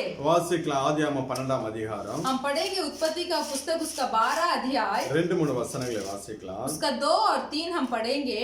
और मैं तुझसे एक बड़ी जाति बनाऊंगा और तुझे आशीष दूंगा और तेरा नाम महान करूंगा और तू आशीष का मूल होगा। जो तुझे आशीर्वाद दे उन्हें मैं आशीष दूंगा और जो तुझे कोसे उसे मैं शाप दूंगा और भूमंडल के सारे कुल तेरे द्वारा आशीष पाएंगे। இங்க ஆபிரகாமுடைய வாக்குத்தத்தம் பார்த்தோம் என்றால், यहाँ अब्राहम का वाचा को अगर हम देखेंगे, அதற்கு முன்பதாக அவனை முதலாவது அவனுடைய சொந்த ஜனத்திலிருந்து பிரித்தெடுக்கிறார். उसके पहले अब्राहम को अपने खुद के जाति से अलग किए। ஆனால் அது அவனை ஆசீர்வதிப்பதற்கு அந்த அனுபவம் பத்தாது. फिर भी अब्राहम को आशीष करने के लिए वो अनुभव काफी नहीं था। அவனை மீண்டும் ஒரு 25 ஆண்டு காலம் ஒரு உபத்திரவத்திலே ஒரு உடைக்கப்பட்ட அனுபவத்திலே கொண்டு போகிறார். और भी 25 वर्ष अब्राहम को एक टूटे हुए अनुभव के अंदर परमेश्वर अगुवाई करते हैं। ஆனால் அதுக்கு இடையிலே அவன் சில உலக பிரகாரமான ஆசீர்வாதங்களை பெற்றுக்கொண்டான். फिर भी उसके बीच में भी कुछ सांसारिक आशीर्वाद को अब्राहम ने प्राप्त कर लिए। நீங்க 13ஆம் அதிகாரம் 14ஆம் அதிகாரத்தை எல்லாம் வாசித்தீங்கன்னா, अगर आप 13 और 14 उत्पत्ति का अध्याय को पढ़ेंगे, अनेक விலங்குகள் அவனிடத்திலிருந்து, ஆடு மாடுகள் இருந்தது. बहुत सारे जानवर भेड़ और बकरी उनके पास थे। பொன் வெள்ளி உடையவனாக இருந்தான். सोना और चांदी थे उनके அந்த पास। இருக்கிற இடத்துல அவன் ஒரு சீமானாக இருந்தான் என்று சொல்லி வேதம் சொல்லுகிறது. तो बाइबल कहता है जहां अब्राहम थे वहां एक बहुत धनवान थे। ஆனாலும் அவனுக்குள்ள ஒரு குறை, ஒரு ஆசீர்வாதத்தை கொடுக்காமல் தேவன் வைத்திருந்தார். फिर भी अब्राहम एक आशीर्वाद को अभी तक प्राप्त नहीं किए थे। அதான் அவனுக்கு குழந்தை இல்லாதபடிக்கு மலடியாக வைத்திருந்தார். इसीलिए उनको बच्चा नहीं था।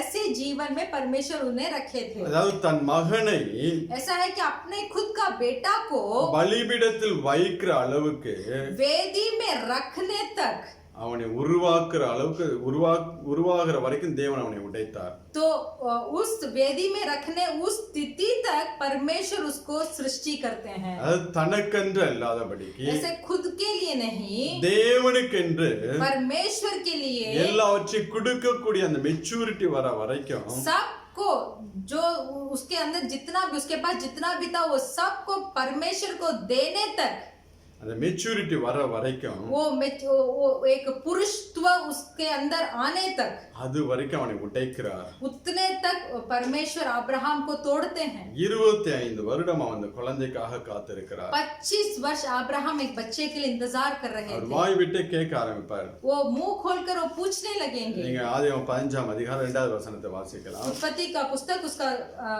15 अध्याय का 2 वचन। अब्राहम ने कहा, हे प्रभु यहोवा, मैं तो निवश हूँ और मेरे घर का वारिस या दमिश्कवासी एलिएजर होगा।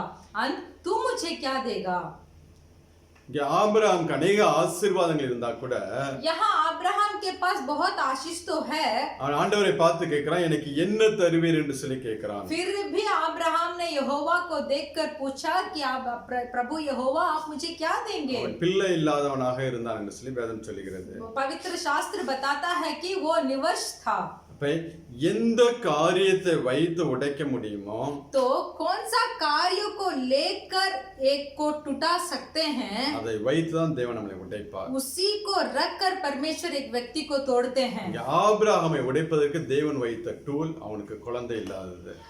यहाँ अब्राहम अब्राहम के जीवन को परमेश्वर एक साधना देकर उसके साधन को लेकर उसका जीवन को तोड़ते हैं, वो था उसको बच्चा नहीं था। அதே போல நம்மளுடைய வாழ்க்கையில वैसे ही हमारा जीवन में भी எதை வைத்து நம்மளை உடைத்தால் உடைவோம் என்று சொல்லி ஆண்டவருக்கு நன்றாக தெரியும். परमेश्वर को अच्छा तरीका से मालूम है कि कौन सा चीज को या कौन सा उपकरण को प्रयोग कर कर हमें तोड़ सकते हैं। அதை வைத்து தான் தேவன் நம்மளுடைய இடத்தில் காரியங்களை செய்ய ஆரம்பிப்பார். तो उसी को रख कर ही परमेश्वर हमारे जिंदगी में कार्य को समाप्त करेंगे। ஒருவேளை உங்களை உடைக்கப்படுவதற்கு अगर आपको तोड़ने के लिए உங்க வாழ்க்கை துணையை ஆண்டவர் பயன்படுத்தலாம். आपके जीवन साथी को प्रयोग कर सकते हैं, இல்லை என்றால் नहीं तो உங்கள் குழந்தைகளை வைத்து தேவன் உங்களை உடைக்கலாம். आपके बच्चों को रखकर परमेश्वर आपको तोड़ सकते हैं, இல்ல உங்களுடைய வேலையை வைத்து தேவன் உங்களை உடைக்கலாம். नहीं तो आपके नौकरी को रखकर परमेश्वर आपको तोड़ सकते हैं, இல்ல உங்களுடைய பாஸ் உங்களுடைய மேனேஜரை வைத்து தேவன் உங்களை உடைக்கலாம். नहीं तो आपके अधिकारी को रखकर परमेश्वर आपको तोड़ सकते हैं, இல்லனா எங்களை போல ஊழியக்காரரை வைத்து உங்களை உடைக்கலாம். नहीं तो मैं हमारे जैसे परमेश्वर की सेवकाईदारी को लेकर परमेश्वर आपको तोड़ सकते हैं। எந்த டூல்ஸை வச்சு உன்னை சரி பண்ண முடியுமோ जो साधन से लेकर आपको वो तोड़ सकते हैं, அதை வைத்து தான் தேவன் சரி பண்ணுவார். तो वही उसी को लेकर उसको सही भी करेंगे। ஏன் எனக்கு மாத்திரம் இந்த மாதிரி பிரச்சனைகள் என்று சொல்லி கேட்காமல் मुझे बस सिर्फ ये परेशानी क्यों है बोलकर नहीं पूछे, அதன் பாதையில் நடக்கப்படுவதற்கும் तो वो परेशानी की राह पर चलने के लिए அதுல தேவன் நம்மளை வணைந்து கொள்ள அவர் என்ன சித்தம் உண்டாயிருக்கு என்று சொல்லி அறிந்து नहीं तो परमेश्वर क्या रूप में मुझे होना चाहते हैं उसको समझकर அதுக்கு ஒப்பு கொடுக்கிற பிள்ளைகளாக இருக்க வேண்டும். तो उसको हमारे जीवन को परमेश्वर के हाथ में समर्पित करने वाले मनुष्य हमें होना चाहिए। எப்பொழுது நம்மளோட வாழ்க்கையில जब कभी हमारे जीवन में ஒரு உபத்திரவமோ एक उपद्रव ஒரு பிரச்சனையோ या कुछ परेशानी ஒரு பாடுகளோ வரும்போது नहीं तो कुछ कष्ट आते समय அது மாறி போக வேண்டும் என்று சொல்லி ஜெபிப்பதை காட்டிலும் वो बदलना है बोलकर प्रार्थना करने से भी ஆண்டவரே இதன் பாதையில் எனக்கு என்ன நீ கற்றுக் கொடுக்க விரும்புகிறீர் என்று சொல்லி கேட்டு तो हमें ऐसे प्रार्थना करना चाहिए कि ये उपद्रव से मुझे मत निकाल, फिर भी ये उपद्रव से मैं क्या सीखता हूँ बोलकर हमें पूछना चाहिए। அதை நாம் தேவனிடத்தில் கேட்டு அறிந்து நாம் கற்றுக்கொள்ள ஆரம்பித்தோம் என்றால் इस उपद्रव या परेशानी के बारे में अगर हम परमेश्वर से पूछकर हम समझ लेंगे तो அந்த உபத்திரம் நம்மளை விட்டு அதுவாகவே போய்விடும். तो वो उपद्रव खुद अपने आप चले जाएगा। தேவன் நம்மை நடத்தக்கூடிய பாதைகளை நாம் உணர்ந்து கொள்ள வேண்டும். परमेश्वर जो राह पर हमें अगुवाई कर रहे हैं उस राह को हमें समझना चाहिए। தேவன் எப்படியெல்லாம் நம்முடைய வாழ்க்கையில மாற்றத்தை விரும்புகிறார் என்று சொல்லி நாம் புரிந்து கொள்ள வேண்டும். परमेश्वर हमारे जीवन में कैसे बदलाव चाहते हैं बोलकर उसे भी हमें समझना चाहिए। அதனால அப்போஸ்தலன் பவுல் சொல்லும்போது इसीलिए प्रेरित पौलुस बताते हैं எப்பொழுதும் சந்தோஷமா இருங்கன்னு சொல்றாரு. हर समय खुशी रहिए, எல்லாவற்றுக்கும் தேவனுக்கு ஸ்தோத்திரத்தோட தெரியப்படுத்துங்கள் என்று சொல்லி சொல்கிறார். सब चीजों को परमेश्वर की स्तुति के साथ उन्हें स्तुति के साथ बोलिए। நீங்க பிலிப்பியர் 4ஆம் அதிகாரத்தை எடுத்துக்கொள்வோம். फिलिपियों का पुस्तक उसका 4था अध्याय का लेंगे, 4 முதல் 6 वரை உள்ள वचनங்களை வாசிக்கலாம். 4 से लेकर 6 तक पढ़ेंगे। प्रभु में सदा आनंदित रहो, मैं फिर कहता हूँ आनंदित रहो, तुम्हारी कोमलता सब मनुष्य पर प्रकट हो, प्रभु निकट है, किसी भी बात की चिंता मत करो, परंतु हर एक बात में तुम्हारे निवेदन प्रार्थना और विनती के द्वारा धन्यवाद के साथ परमेश्वर के सम्मुख उपस्थित किए जाए। அதான் பவுல் தெளிவா சொல்றாரு பாருங்க. पौलुस साफ सुथरा से बताते हैं கர்த்தருக்குள் எப்பொழுதும் சந்தோஷமாய் இருங்கள், प्रभु में सदा आनंदित रहो, என்று மறுபடி சொல்லுகிறேன் என்று சொல்லி சொல்லுகிறார். तो ऐसे बोलते हैं मैं फिर कहता हूँ आनंदित रहो, ஏன்னா தேவன் சகலத்தையும் நன்மைக்கு ஏதுவாக தான் நம்முடைய வாழ்க்கையில செய்கிறவராக இருக்கிறார். क्योंकि परमेश्वर हमारे जीवन में सब भलाई के लिए ही करते हैं। நம்ம ஒரு நாள் நம்மளுடைய வாழ்க்கையில தீமை அனுபவிக்க வேண்டும் என்று சொல்லி தேவன் பிரியம் கொள்ள மாட்டார். परमेश्वर कभी भी नहीं चाहते हैं कि हमारी जिंदगी में बुराई हो। இஸ்ரவேலை ஆசீர்வதிப்பது அவருடைய பிரியம் என்று சொல்லி வேதம் சொல்லுகிறது. पवित्र बाइबल बताती है इजराइल को इजराइल को आशीष करना ही परमेश्वर के लिए प्रिय है। உண்மையிலே நீங்களும் நானும் அனுபவிக்க வேண்டிய தீமைகள் எல்லாவற்றையும் सच्चाई से बताते हैं, आप और हम जो नष्ट को भुगतना था, ஆண்டவரே இயேசு கிறிஸ்து அந்த கல்வாரி சிலுவையில சுமந்து தீர்த்துட்டாரு. तो परमेश्वर यीशु मसीह उस कलवरी क्रूस में सबको सह लिया था। அதான் வேதம் சொல்லுகிறது, ஆண்டவரே இயேசு கிறிஸ்து நன்மை செய்கிறவராகவே சுற்றி திரிகிறார். इसीलिए पवित्र बाइबल बताती है परमेश्वर यीशु मसीह सिर्फ भलाई करने के लिए घुमा फिरे थे। இன்றைக்கு நம்மளுடைய வாழ்க்கையில நன்மை செய்கிறவராக சுற்றி திரிகிறார். आज हमारे जिंदगी में भी भलाई करने के लिए हमारे साथ है। சில தீமைகளை ஏன் அனுமதிக்கிறார் என்றால், क्यों कुछ बुराई को अनुमति देते हैं, உடைத்து हमें टूटाकर பழுகி பெருக பண்ணும்படியாகதான், हम फूल फल कर बहुतायत होने के लिए। அந்த காலங்கள் நம்மளுடைய கரத்துல தான் இருக்கிறது. तो वो काल जो है, वो समय जो है हमारे हाथ में ही है। ஆபிரகாம் 25 ஆண்டு காலம் அவர் எடுத்துக்கொண்டார். अब्राहम 25 वर्ष ले लिए थे। மோசே 40 ஆண்டு காலம் எடுத்துக்கொள்வார். मूसा 40 वर्ष को लिए थे। யோசேப்பு பாத்தீங்கன்னா ஒரு 13 ஆண்டு காலம் அவர் எடுத்துக்கொள்வார். यूसुफ को देखेंगे तो 13 साल वो लिए थे। தாவீது ஒரு 13-14 வருஷம் எடுத்துக்கொள்வார். दाऊद भी 13 या 14 वर्ष हो गया था। அதாவது தாவீதை குறித்து ஆண்டவர் சொல்வார், ऐसा है कि दाऊद के बारे में परमेश्वर बताते हैं, என் இருதயத்துக்கு ஏற்றவனாய் இருக்க கண்டேன், मेरा हृदय के उचित मनुष्य में दाऊद को मैंने देखा।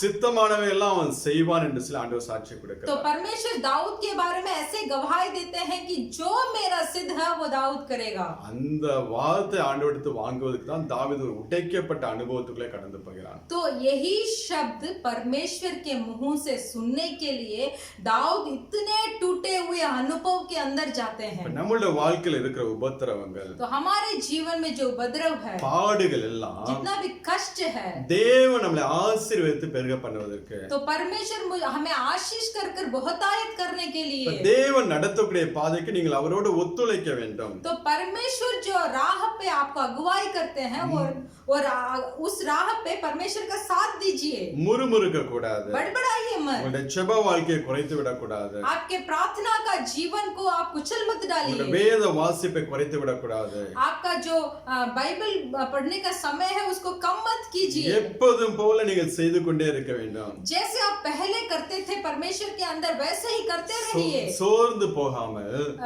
थक मत जाइए, அதே உற்சாகத்தோடு நீங்க தேவ சமூகத்தில் காணப்பட வேண்டும். तो वही उत्साह के साथ आप परमेश्वर के सम्मुख में बैठिए। அப்பதான் தேவன் உருவாக்குறதை நம்மளால உணர்ந்து கொள்ள முடியும். तभी परमेश्वर जो नए सृष्टि हमें कर रहे हैं उसको हम महसूस कर सकते हैं। என்னுடைய அனுபவத்துல நான் உங்களுக்கு சொல்ல வேண்டும் என்றால், मेरा अनुभव अगर आपको बताना है तो 23-24 வருஷம் ஆச்சு அந்த ஆண்டவரை நான் தெரிந்து கொண்டு. 24 साल हुए इस परमेश्वर को मुझे जानने के लिए। என்னுடைய 20 வருஷம் நான் வாழ்க்கையை திரும்பி பார்த்தேன் என்றால், मेरा 20 वर्ष का जीवन का अगर मैं पीछे मुड़कर देखूंगा, அநேக காரியங்களை உடைத்து உருவாக்கி ஆசீர்வதித்து உலக பிரகாரமான ஆசீர்வாதம் ஆவிக்குரிய ஆசீர்வாதங்களை கொடுத்து தேவன் நடத்தி கொண்டு வருகிறார். बहुत सारे अनुभव के अंदर मुझे लेके जाकर, मुझे तोड़कर, मुझे सृष्टि कर संसारिक आशीर्वाद और परलोक आशीर्वाद के अंदर परमेश्वर ने मुझे अगुवाई किए हैं। அநேக காரியங்கள் உடைக்கப்பட்ட அனுபவத்துக்குள்ளே கடந்து சென்றேன். बहुत सारे कार्य ऐसे था कि मैं टूटे हुए अनुभव के अंदर में जा रहा था। அந்த அனுபவத்துக்கு வந்தனால தான் இவ்வளவு ஒரு ஆசீர்வாதத்தை தேவன் எனக்கு கொடுத்தார். उस टूटे हुए अनुभव के अंदर में गुजरा, इसीलिए अभी परमेश्वर ने मुझे इस आशीर्वाद का जिंदगी को दिया है। இன்னும் உடைக்கப்படுறதுக்கு நான் என்னை ஒப்பு கொடுத்திருக்கிறேன். और भी मुझे तोड़ने के लिए मुझे अपने आप को मैं समर्पण किया हूँ। அதனால என்னுடைய வாழ்க்கையில வரக்கூடிய சரீரத்தில் வரக்கூடிய வியாதிகளை குறித்து நான் எப்பொழுதும் கவலைப்படுவதே கிடையாது. इसीलिए मेरे शरीर में जितने भी रोग आता है मैं उसके लिए कभी चिंता नहीं करता। அதன் மத்தியிலும் வாழ்ந்து நான் தேவனுடைய நாமத்தை மகிமைப்படுத்த வேண்டும் என்று சொல்லி, उस रोग के बीच में भी मैं जिंदा रहकर परमेश्वर के नाम को मैं महिमा करूंगा। எந்த உடைக்கப்பட்ட அனுபவத்துக்குள் கடந்து செல்கிறேனோ, जितना भी टूटे हुए अनुभव के अंदर मैं जाता हूँ, அதன் மத்தியிலும் தேவனுடைய ஊழியத்தை செய்ய வேண்டும் என்று சொல்லி ஓடிக்கொண்டிருக்கிறோம். तो उसके मध्य में भी परमेश्वर का सेवकाई को मुझे करना है बोलकर मैं दौड़ रहा हूँ। அது ஒரு நாளும் நம்மை தடுத்து நிறுத்தக்கூடாது. एक दिन भी वो हमें वो रोका नहीं कर सकता।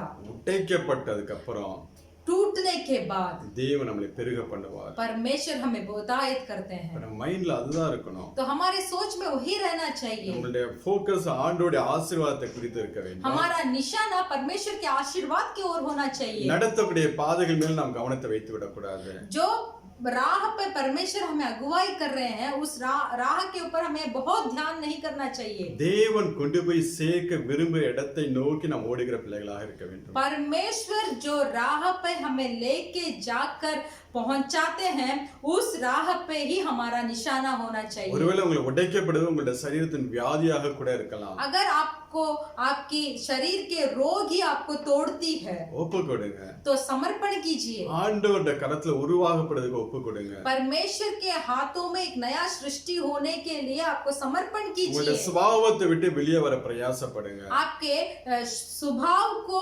स्वभाव से बाहर आने के लिए प्रयास उठाइए। தேவனுக்கு பிரியமில்லாத காரியங்களை விட்டு வெளியே வர பிரயாசப்படுங்க. परमेश्वर के अप्रिय कामों को छोड़कर बाहर आने के लिए प्रयास उठाइए। ஆட்டோமேட்டிக்கா அந்த வியாதி அது உங்களை விட்டு ஓடிடும். खुद ब खुद जो रोग आपके अंदर हो चला जाएगा। என்னுடைய சரீரத்துல சில வியாதிகள் அதுவா வரும் அதுவா போகும். मेरे शरीर में कुछ रोग ऐसे ही आएंगे वैसे ही जाएंगे। அதை பத்தி நான் கவலைப்படுறதே கிடையாது. उसके बारे में मैं कभी चिंता नहीं करता। நம்முடைய சபையில எப்பொழுதுமே 21 நாள் ஃபாஸ்டிங் பிரேயர் இருக்கும். हमारे कलीसिया में हर बार 21 दिन का फास्टिंग होता है। அந்த ஃபாஸ்டிங்ல அந்த ஒரு வியாதி போய் அடுத்த பிரச்சனைக்கு ரெடி ஆயிருவோம். तो वो फास्टिंग में वो उपवास के प्रार्थना में एक रोग चला जाएगा और दूसरा रोग को स्वागत करने के लिए हम तैयार हो அதை जाएंगे। பத்தி நான் கவலைப்படுறதே கிடையாது. इसलिए उसके बारे में हम कभी चिंता नहीं करते। ஆண்டவர் நம்மளோட கூட இருக்கிறாரா? परमेश्वर हमारे साथ है। நம்மளை கொண்டு ஆண்டவர் பயன்படுத்துகிறாரா? क्या हमें परमेश्वर उठाकर प्रयोग करते हैं?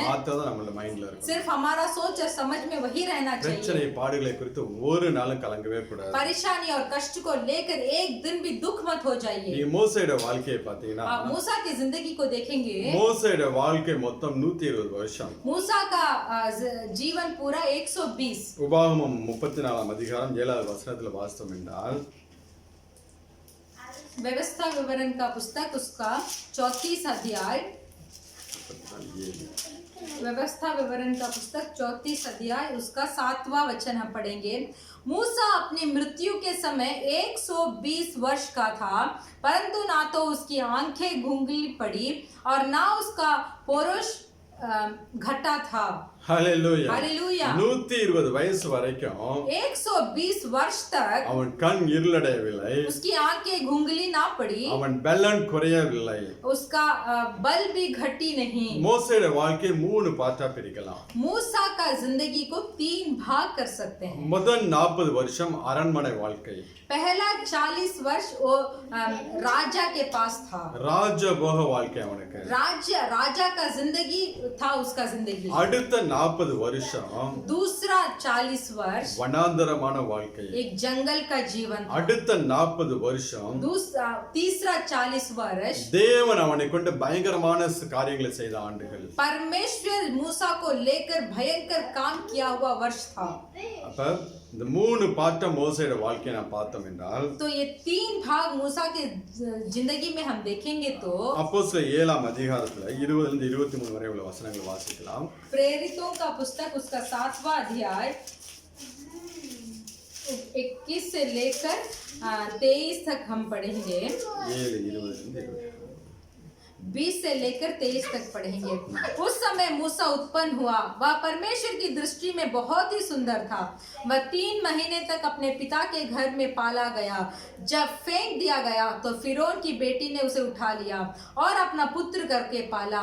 मूसा को मिस्रियों की सारी विधियां पढ़ाई गई और वह वचन और कर्म दोनों में सामर्थ था।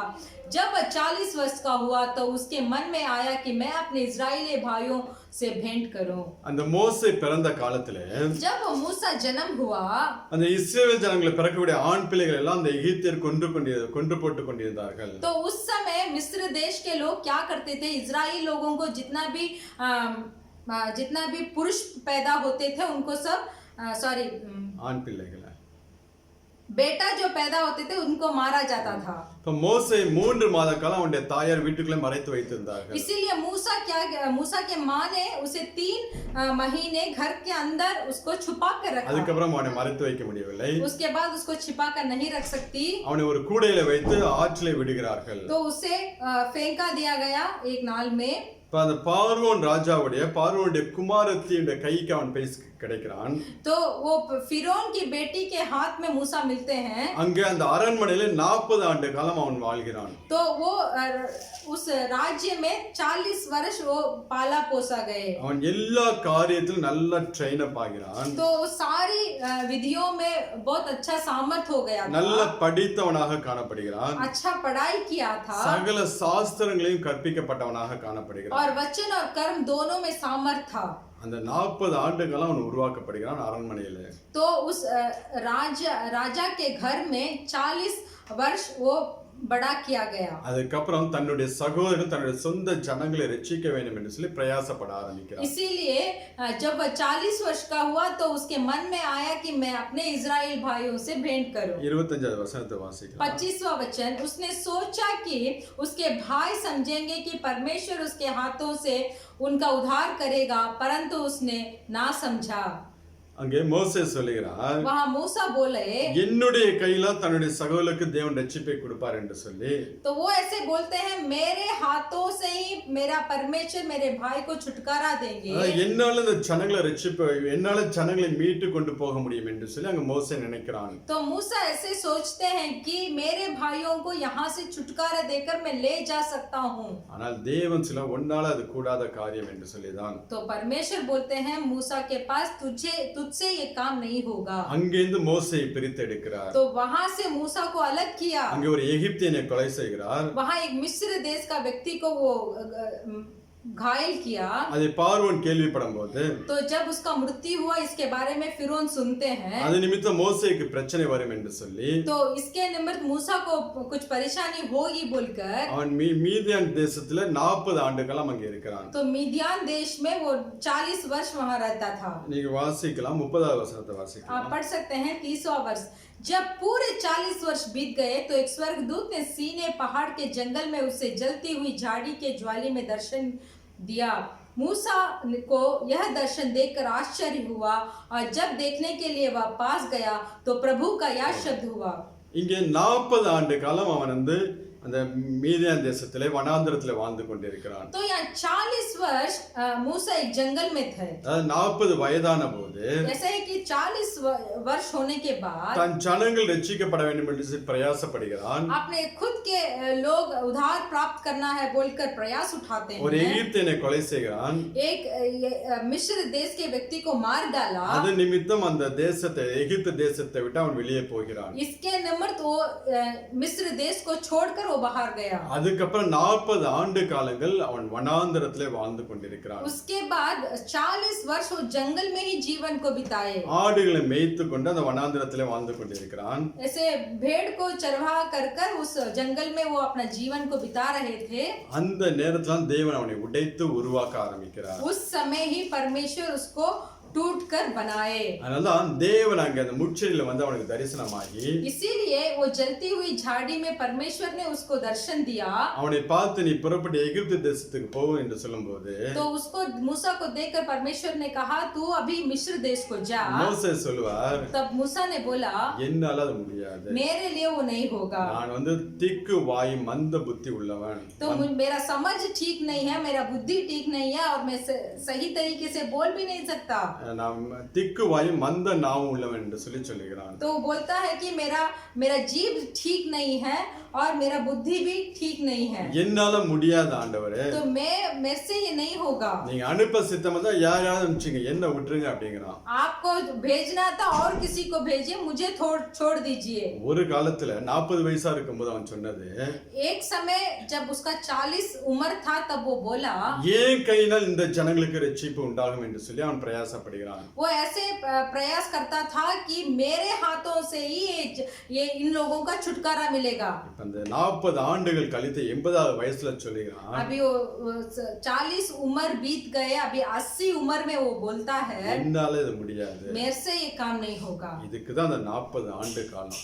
तो इसके ये शब्द बोलने के लिए ही ये 40 वर्ष था. எப்போதுமே நான் என்று சொல்லாமல் कभी भी मैं ऐसे नहीं बोलना है. நீரே எல்லாம் என்று சொல்லுகிற வரைக்கும் ஆண்டவர் உன்னை உடைப்பாருங்க. परमेश्वर आप ही मेरे लिए सब कुछ है ऐसे बोलने तक परमेश्वर हमें तोड़ेंगे. என்னால இதை செய்ய முடியும்.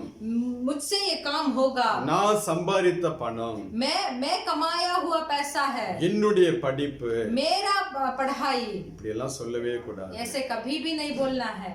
இப்படி சொல்லுகிற பிள்ளையா தான் தேவன் நம்மளை உடைக்க ஆரம்பிப்பார். अगर हम ऐसे शब्द को प्रयोग करते हैं तो परमेश्वर जरूर हमें तोड़ेंगे। 40 ஆண்டு காலம் தேவன் வனாந்திரத்துல மோசேயை உடைத்தெடுத்தார். 40 वर्ष इस जंगल में मूसा को परमेश्वर ने तोड़ा, அவனுடைய சுபாவத்தை உடைத்தார். उसका स्वभाव को तोड़ा। கோபக்காரனாக இருந்து ஒரு எகிப்தியனை கொண்டான். क्रोध में भरकर एक मिस्र व्यक्ति को मारा। ஆனா அந்த 40 ஆண்டு காலத்துக்கு அப்புறம் ஆண்டவர் சொல்லுகிறார், மோசேயை போல ஒரு சாந்த குணமுள்ளவன் பூமியில இல்லை என்று. तो ये 40 वर्ष गुजरने के बाद परमेश्वर ने मूसा के बारे में बताया, मूसा जैसा एक शांति व्यक्ति को इस पृथ्वी पे मैं नहीं देख सकता। இன்னும் மோசேயோட ஒரு அனுபவத்தை கூட பார்க்கலாம். और भी मूसा के एक अनुभव को हम देखेंगे। யாத்ரா 4ஆம் அதிகாரம் 1-2 வசனங்களை வாசிக்கலாம். निर्गमन का पुस्तक उसका 4था अध्याय उसका 1 और 2 को हम पढ़ेंगे। इज़राइल के पुत्रों के नाम जो अपने अपने घराने को लेकर याकूब के साथ मिस्र देश में आए हैं, रूबेन, सिमोन, लेवी। யாத்ரா 4:1. सॉरी, निर्गमन का पुस्तक 4था अध्याय उसका पहला वचन। तब मूसा ने उत्तर दिया, वे मेरा विश्वास नहीं करेंगे और ना मेरी सुनेंगे, वरन कहेंगे यहोवा ने तुझको दर्शन नहीं दिया। यहोवा ने उससे कहा, तेरे हाथ में वह क्या है? वह बोला, लाठी। उसने कहा, उसे भूमि पर डाल दे। இங்கே நாம் பார்த்தோம் என்றால், यहाँ अगर हम देखेंगे, தேவன் மோசேயை பார்த்து உன் கையில் என்ன இருக்கு என்று சொல்லி கேட்கிறார். यहोवा मूसा को देखकर पूछते हैं कि तेरे हाथ में क्या है? ஒரு கோல் என்று சொல்லி சொல்லுகிறார். वो बोलता है ये एक लाठी है। அதாவது அந்த கோல் என்றால் वो लाठी का मतलब அவனுடைய படிப்புக்கு உண்டா, நம்மள அந்த டாக்டரேட் படிக்கிற மாதிரி நல்ல படித்த ஒரு மனிதன் மோசே. एक वैद्य जैसे पढ़ता है वैसे एक पढ़ाई किया हुआ मनुष्य था मूसा। அந்த படிப்புக்குள்ள ஒரு அடையாளமாக காணப்படுகிற ஒரு கோல். ये लाठी वो पढ़ाई के जैसा है। இந்த எகிப்து தேசத்திலே அந்த அதிகாரத்துக்கு உள்ளவர்கள் வந்து அந்த கையில கோல் வைத்திருப்பார்கள். और भी वो मिस्र देश में जो अधिकारी जो करते हैं वो अधिकारी के हाथ में वो लाठी रहता है। நீங்க பார்வோனுடைய மந்திரவாதிகளுக்குள்ள கையில கோலை வைத்து தூக்கி போடுறவர்களாக நம்ம வாசிக்க முடியும். हम पढ़ सकते हैं कि फिरौन के पास जितने भी जादूगर थे उनके हाथ में भी लाठी था, वो लाठी को दूर फेंके बोलकर हम देख सकते हैं। கோல் என்பது அவனுடைய படிப்பையும் அவனுடைய அதிகாரத்தையும் காட்டக்கூடியதாக இருக்கிறது. तो ये लाठी का मतलब ये था कि वो मूसा को पढ़ाई को और उसका अधिकारी को वो दिखाता था। அதை எல்லாம் என்னுடைய சமூகத்துல போடு என்று சொல்லி ஆண்டவர் சொல்லுகிறார். तो ये सारी चीजों को मेरे सम्मुख में तू डाल दे बोलकर परमेश्वर यहोवा ने उससे कहा। நீங்க 20வது வசனத்துல வாசிங்க. और 20वां वचन में आप पढ़ेंगे, तब मूसा अपनी पत्नी और बेटों को गधे पर चढ़ाकर मिस्र देश के और परमेश्वर की उस लाठी को हाथ में लिए हुआ लौटा। அதே கோல் தான். वही लाठी। ஃபர்ஸ்ட் 2வது வசனத்துல ஒரு கோல் என்று சொல்லி சொல்லுகிறான். दूसरा वचन में एक लाठी बोला जाते हैं। 20வது வசனம் சொல்லுது தேவனுடைய கோல் என்று சொல்லி. 20वां वचन में बोला गया है वो परमेश्वर की उस लाठी को। இதுக்கு தான் அந்த 40 வருஷம் வனாந்தர வாழ்க்கை. तो इसके लिए ही वो 40 वर्ष जंगल का जीवन, தன்னுடைய சுயங்கள் மரித்து अपना स्वयं को मारकर தேவனுடைய காரியம் என்று சொல்லும்படியாக परमेश्वर का ये काम है बोलने तक அந்த 40 ஆண்டு காலம் வனாந்தரத்துல உடைக்கிறார். तो 40 वर्ष उस जंगल में मूसा को तोड़ा गया था। இன்னைக்கு உங்க வாழ்க்கை எப்படி இருக்கு? आज आपका जीवन कैसा है? நான் தான் என்று சொல்லி உங்களை நீங்க முக்கியப்படுத்தி வாழ்கிறீர்களா? क्या मैं ही हूँ बोलकर अपने जीवन में आपको ही बहुत महत्व समझते இல்ல हैं? தேவனை முக்கியத்துவப்படுத்தி வாழ்கிறீர்களா? नहीं तो परमेश्वर को प्रधान बनाकर जीते हैं। உங்களுடைய சுய பலத்தை சார்ந்து இருக்கிறீர்களா? क्या आपके खुद का बल के ऊपर आपका भरोसा है? தேவனுடைய பலத்தை சார்ந்து இருக்கிறீர்களா? नहीं तो परमेश्वर के बल के ऊपर भरोसा रखते हैं। தேவனை சார்ந்து வாழ ஆரம்பிக்கிற வரைக்கும் आप परमेश्वर के ऊपर भरोसा रखकर जीवन जीना शुरू करने तक தேவன் உங்களை உடைத்து உடைத்து உடைத்து உருவாக்கி கொண்டே இருப்பார். तब तक परमेश्वर आपको तोड़ते रहेंगे। 40 வருஷம் அவனுக்கு அரண்மனை வாழ்க்கை. तो 40 वर्ष उसका राजधानी का जिंदगी था। அடுத்த 40 வருஷம் வனாந்திரத்தில் உடைக்கப்பட்ட அனுபவம். दूसरा 40 वर्ष वो जंगल में टूटा गया था, அடுத்த 40 வருஷம் இஸ்ரவேல் ஜனங்கள் மத்தியில அற்புதங்களையும் அடையாளங்களையும் செய்கிறவனாக காணப்பட்டான். तीसरा 40 वर्ष इजराइल लोगों के बीच में चमत्कार और अद्भुत कार्य करने वाले थे मूसा। உபாகமம் 29ஆம் அதிகாரத்தை எடுத்துக்கொள்வோம். उत्पत्ति का पुस्तक उसका 29 अध्याय को लेंगे। உபாகமம் निर्गमन का पुस्तक उसका 29 अध्याय को हम लेंगे। 5வது வசனத்தை வாசிக்கலாம். उसका 5वां वचन को हम पढ़ेंगे। तब उन वस्त्रों को लेकर हारून को अंग रखा और एपोद का भाग पहनाना और एपोद और चपरास बांधना। 29 உபாகமம் यात्रा உபாகமம் யோசுவாக்கு முன்னாடி व्यवस्था विवरण का पुस्तक उसका 29:5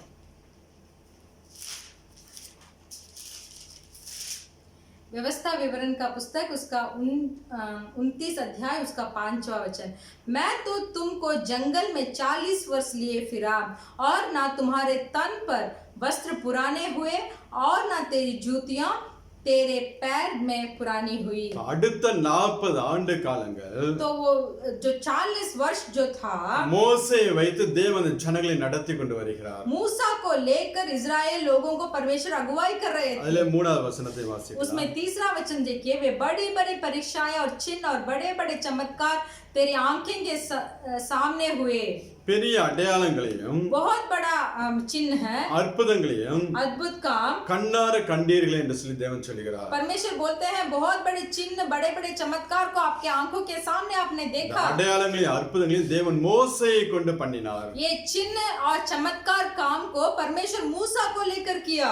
அவனுடைய கோல் என்னைக்கு தேவனுடைய கோலாக மாறினதோ जब मूसा का लाठी परमेश्वर का लाठी बना, அந்த கோலை நீட்டும் போது செங்கடல் இரண்டாக तो பிளந்தது. वो लाठी को सामने दिखाते समय वो लाल समुद्र दो भागा हुआ। அந்த கோலால கண்களை அடிக்கும் போது தண்ணீர் புறப்பட்டு வந்துச்சு. वो लाठी से लेकर जब वो चट्टान को मारा उसमें से पानी बाहर आया। அப்படியேப்பட்ட அற்புதங்களையும் அடையாளங்களையும் தேவன் மோசேயை கொண்டு பண்ணினார். तो मूसा को लेकर इतना बड़े अद्भुत और चमत्कार काम को प्रभु यहोवा ने किया। 40 ஆண்டு காலம் அவன் செய்த அற்புத அடையாளங்களுக்கு तो ये 40 वर्ष जितना भी अद्भुत और चमत्कार काम को किए, 40 ஆண்டு காலம் உடைக்கப்பட்டது அவனுக்கு மிக மிக அவசியமாக இருந்துச்சு. तो पहला दूसरा 40 वर्ष जहां मूसा जंगल में तोड़ा गया था, वो बहुत आवश्यक था कि ये 40 वर्ष तीसरा 40 वर्ष में अद्भुत और चमत्कार काम करने के लिए। தேவன் நம்மளுடைய வாழ்க்கை நாம் தேவ கரத்தில் ஒப்பு கொடுக்கும்போது जब हमारी जिंदगी को हम परमेश्वर के हाथों पे समर्पण करेंगे, தேவன் நம்மளையும் எடுத்து परमेश्वर हमें भी लेकर உடைப்பார். तोड़ेंगे। உடைக்காம ஒண்ணும் பண்ணவே மாட்டாங்க. बिना तोड़े कुछ भी नहीं कर सकते। என்ன உடைக்க கூடாது, आज मुझे नहीं तोड़ना है, உபத்திரமே வரக்கூடாது, मुझे उपद्रव नहीं आना है, அப்படிலாம் ஜெபம் பண்ணவே பண்ணாது. वैसे प्रार्थना मत कीजिए। எல்லா உபத்திரவத்தின் பாதையில ஆண்டவர் நம்மை நடத்தி கொண்டுதான் போவார். सारे उपद्रव के राहों में परमेश्वर हमें अगुवाई करेंगे। அதுதான் நம்மளை பெருக பண்ணுவதற்கு அதுதான் பெருக பண்ணுவதற்கு ஒரு அடையாளமாக காணப்படும். तो वही एक चिन्ह है जहां हमें परमेश्वर बहुतायत करेंगे। இந்த process இல்லாம அந்த பெருக்க நம்மளோட வாழ்க்கையில கடந்து வராது. तो ये सारी नियमों के बिना एक बढ़ाई हमारे जिंदगी में नहीं आएगी। ஒன்னு நாம் நல்லா தெரிஞ்சுக்கணும், एक चीज को हमें अच्छा से समझ लेना தேவன் நம்மளை चाहिए, உடைக்கிறவர் மாத்திரமல்ல, परमेश्वर सिर्फ हमें तोड़ते नहीं, உருவாக்கக்கூடிய கர்த்தர். हमें सृष्टि भी करते हैं। எரேமியாவை பார்த்து ஆண்டவர் சொல்லுவார், यिर्मयाह को देखकर परमेश्वर बताएंगे, குயவன் வீட்டுக்கு எழுந்து போய் என்று சொல்லி तो சொல்லுவார். कुम्हार के घर पे तू जा।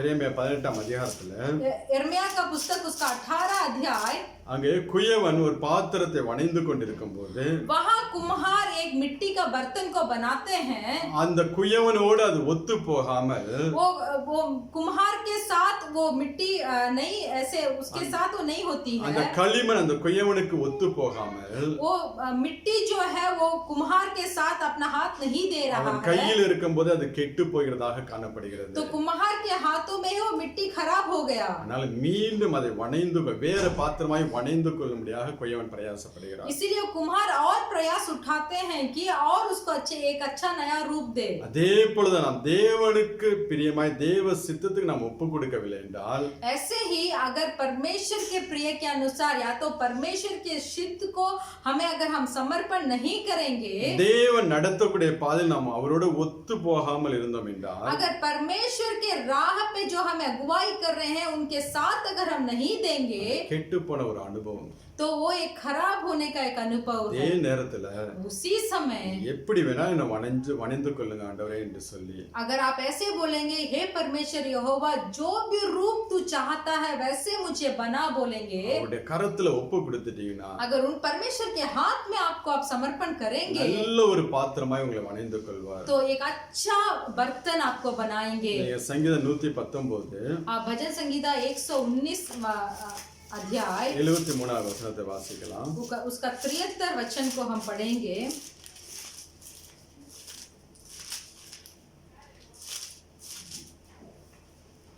तेरे हाथों में मैं बनाया और रचा गया हूँ, मुझे समझ दे कि मैं तेरी आज्ञाओं को सीखूं। ஹalleluya. हालेलुया। உம்முடைய கரங்களை நீ உண்டாக்கி நீ உருவாக்கிட்ட என்று சொல்லுகிறான். तेरे हाथों से मैं बनाया और रचाया गया हूँ बोलकर यहाँ बोलते हैं। அதுக்கு மேலே உள்ள வசனங்களாம் வாசினா, उसका ऊपर के वचन को अगर आप पढ़कर देखेंगे, நான் உபத்திரப்பட்டது நல்லது என்று சொல்லுகிறான். यहाँ बताया गया है कि मैं जो उपद्रव मैं पाया था वो भलाई के लिए அதான் था, உமது பிரமாணங்களை கற்றுக்கொண்டேன் என்று சொல்லுகிறான். इसीलिए मैंने तुम्हारा विधियों को मैं सीखा। தேவனுடைய கரம் நம்மை உருவாக்கக்கூடிய ஒரு கரம். इसलिए परमेश्वर यहोवा का हाथ जो है वो हमें एक सृष्टि करने वाला हाथ है। அதான் 1 பேதுரு 5ஆம் அதிகாரம் 6வது வசனத்துல வச்சுருவார். 1 पत्रस 5वां अध्याय उसका चौथा वचन 6 1 पत्रस का पुस्तक 5 का 6वां वचन, इसीलिए परमेश्वर के बलवंत हाथ के नीचे दीनता से रहो जिससे वह तुम्हें उचित समय पर बढ़ाए। 5 தானே ஏற்ற காலத்துல. आमा।